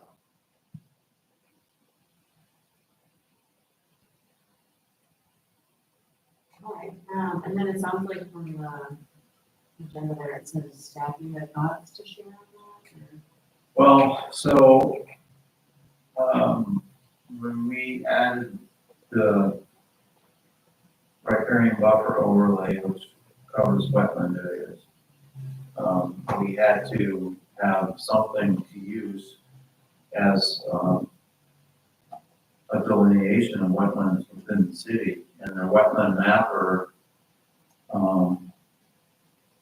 I think it actually does a pretty good job when I see what it shows is our wetlands in the city. So it has, the features of that are, shows permanent wetlands, shows ephemeral wetlands, which are seasonal mainly, and then it shows wetland soils. And the one test case we've had on using the wetland mapper for site plan approval is the PUD on the north end of, what is it called? Lakeshore. Yeah, it's up in the Lakeshore and Holly. Dave Ola's project for Shop House Park, north of Resolve Surgical. It actually did show wetland soils in there, which there are wetland soils. On the north part of the property, it does show wetland boundaries along the north edge of the property where there are wetlands. And so I know it's not perfect. And I guess I question how they use the word jurisdictional here, because if we're talking about what a jurisdictional boundary is, we're basically talking about whose unit of government does it apply to.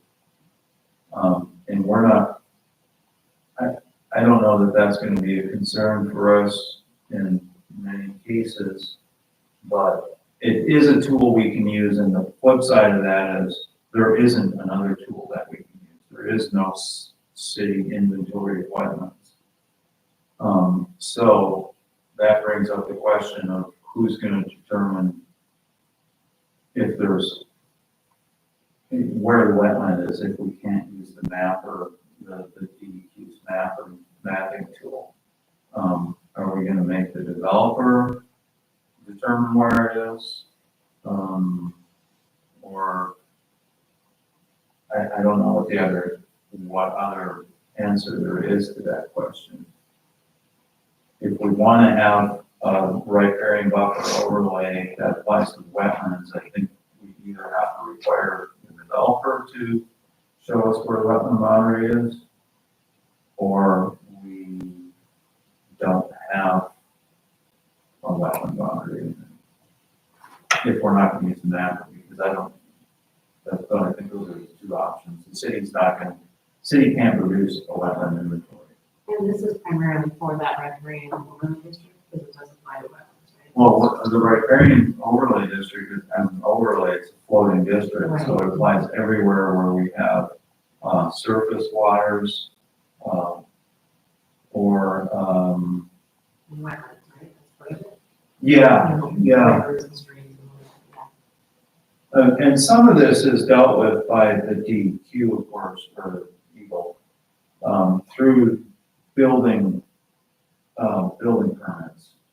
When somebody, pulls a building permit, the county's erosion control office gets involved, determines, where they need to put up silt fencing, and if there's wetlands there, I think they will act on making sure that the developers complying with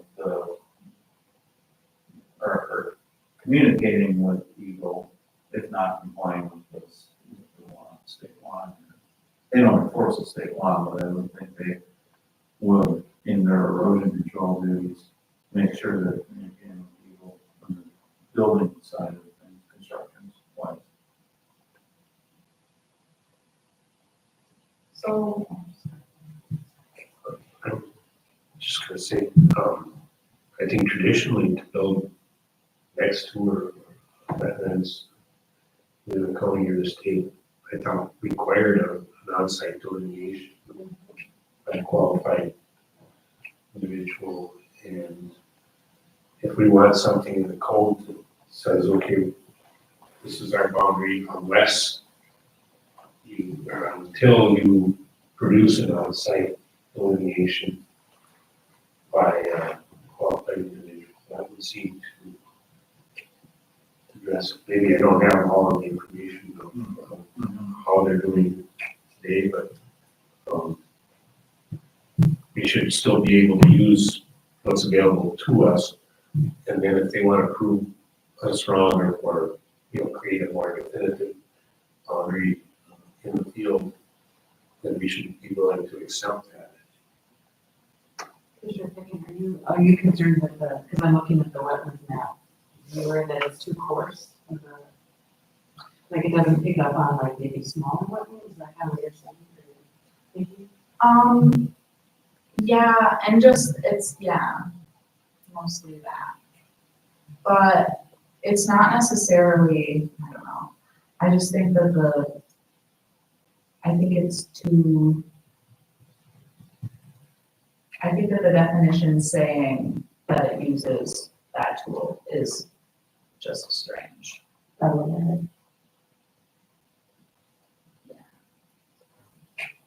Yeah, I mean, it captures like the big ones.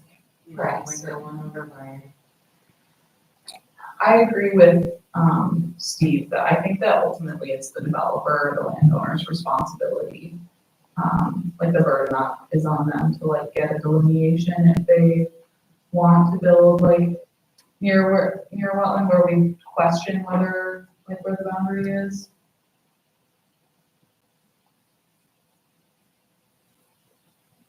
I wonder what, do you know, I know like, I'm just looking up section 404 of the Clean Water Act, it's federal law, and it also has to do with like wetlands. A huge section about wetlands and protecting wetlands. I wonder what tools they use.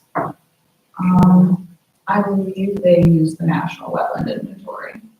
But then it would still, then they would require delineation. Won't be a problem until we cover up a stream or something, and then everybody in the world will be here to tell us that we mucked up. No, we've used our riparian buffer overlay. I mean, we've planted several site plan cases already. One where they created riparian or buffers, for wetland areas is the housing that's going up on Holly and Lakeshore. So our code does go beyond the state federal requirement for, in that it does require vegetative buffers to be 10-foot buffers to be created, so that's plantings in that 10-foot area between the edge of the wetland and the building itself. Those were, I think, on the North Harbor, whatever condos. But we got involved after Eagle, where we got involved. Yeah, they had already, So they already done. mapped everything out. Yeah. But we were able to use that. I think they had identified, I don't need the wetland, but it matched up somewhat with the, not perfectly, of course, but it matched up somewhat with the state's map. We were able to use their site plans to say this is where the buffers are. This is where you get these vegetative buffers, strips, according to our code. So it is helpful if you have in the code.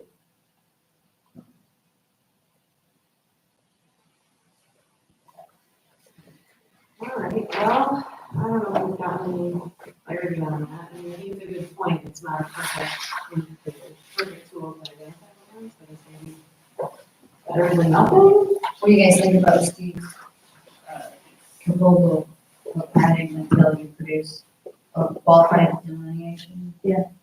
Sure. Kept it written like that and add that. I don't recall what the qualifications are, but I believe the state certifies people to actually delineate wetlands in some category. And then I think you could require that a delineation be done by a state certified individual. If the developer wants to do something other than what the city currently has underway.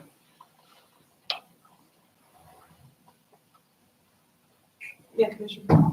I guess what I don't understand is, Marquette wouldn't be here if they hadn't filled in wetlands. Nothing on Presque Isle, the 2 ball fields, the apartments on the other side, lower end housing, none of that would be here. Whatever it is now, L&M down there wouldn't be there. And the other thing that bugs me is, because every county with less than 100,000 people come under a completely different set of rules than counties with over 100,000 people. I mean, the definition of a wetland alone, there's 3 things: the plant life, the soils, I can't remember the third one. But up here, 1. And I asked, she was with the DEQ before Eagle. I said, what about that cattail growing up on a little thing on top of Sugarloaf, which there are? Oh, that's an upland wetland.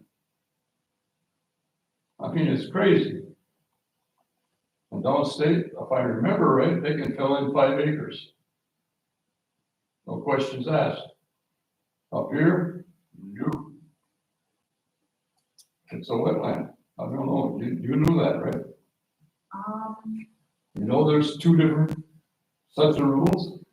The way that I understand that part 303 applies is that it's based on those 3 indicators, like soil, vegetation, hydrology, like wetness. Only one up here. So Only what one. is the one that you're stating that's up here? Only one in any county with less than 100,000 people, and it's a wetland. Over 100,000 people, it's not a wetland. You have to have all 3 present. I mean, it's not a big deal. I'm just saying something's wrong. It's not fair. And I imagine when they did this was their hunting ground. But again, Marquette, a lot of Marquette wouldn't be here if they hadn't filled in wetlands. And I'm talking wetlands. I went to the swamp school. They didn't call it the swamp school for nothing. So anyway, for what it's worth, that's it. I'm done. Sorry. I think Commissioner Lori gave us some good language to improve things. We're all in agreement with that. Who is the experts? Well, we're the experts. We're collectively the experts because we get to write some of the code for our community. No, I mean, who's gonna be the expert to go to that declare that it's a wetland or not? Where it starts or where it stops? You were saying maybe you said a license. state certified. They have an engineer at program at Tech for that? No, I don't know where you get the I know the state certifies people. I don't know what test or what qualifications you have to take to do it. But I presume it's somewhat similar to the Soil and Sedimentation Erosion Control Act test that you and I have taken before. I fought that for a long time. There is a state level like certification, and so like, for example, people that I know who have wetland delineations, there's a few at Superior Watershed Partnership, there's usually a few at any like consulting firm, like I know Trimedia, I've spoken to their like primary wetland delineator, like you can hire a private consultant to do a wetland delineator through many different means, and they all have like a license basically to do it. Is that how, Is that all the license we got, Steve? We went to a class for a couple hours. The city keeps renewing them every 3 years or whatever it is. All right, well, I think that gives us a good addition, and some clarification. So thanks again for bringing that one to our attention too. thanks for considering that. Yeah, no, I think it's good. Good. Added some nuance to that, so that's good. All right, it is late and we are all tired, so I think at this point we will, unless there's more discussion on any land development codes, we will go to commission and staff comments. Commissioner Fremont, do you want to start us off? Okay. No comment. Happy spring and end of parking ban. No comment.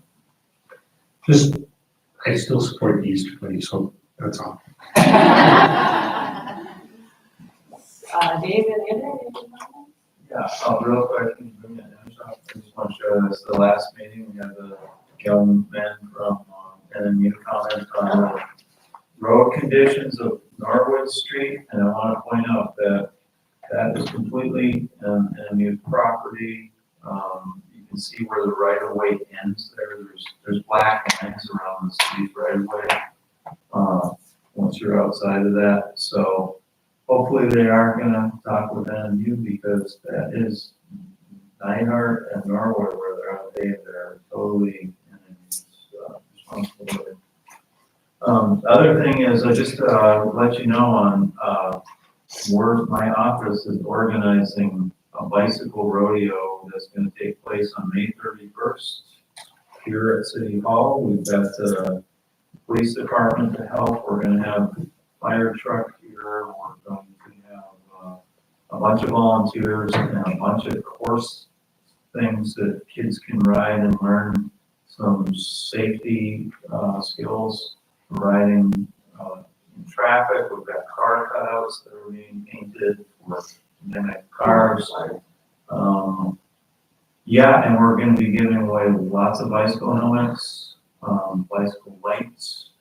If any of you want to volunteer, we're still looking for some volunteers. We're trying to hit 25. We've got about 16 people now. So it's going to be that Saturday, May 31st, and we'll be getting some press stuff out once we're done, kind of with the organizing part. We're really close. What's the time on that? I think it's going to be advertised as 10 to 1. Are you volunteering, Kevin? Okay. Can I volunteer my kid? Some youth volunteers as well? Yeah, I would do it. awesome. Yeah. And you're not in you want to help. Oh, that sounds super cool, and I can tell other people. Okay. I'll send you all, I'll send you all our PSA kind of thing when we get there. We've got a resource request thing written up about it right now, but, yeah, okay, thanks. The only thing I have is the city commission approved Dallas last night, so we're good to go, having her on there once she does the swearing in oath of office. It looks like there might be a piece in there. Put you to work. Yeah. Thank you, Commissioner Feder, for volunteering for that. That's really great to have her presentation. Yeah, I don't have any comments. Looking forward to Dave's bike rodeo. That sounds fun. I think it's a great idea. Yeah. Totally. Yeah.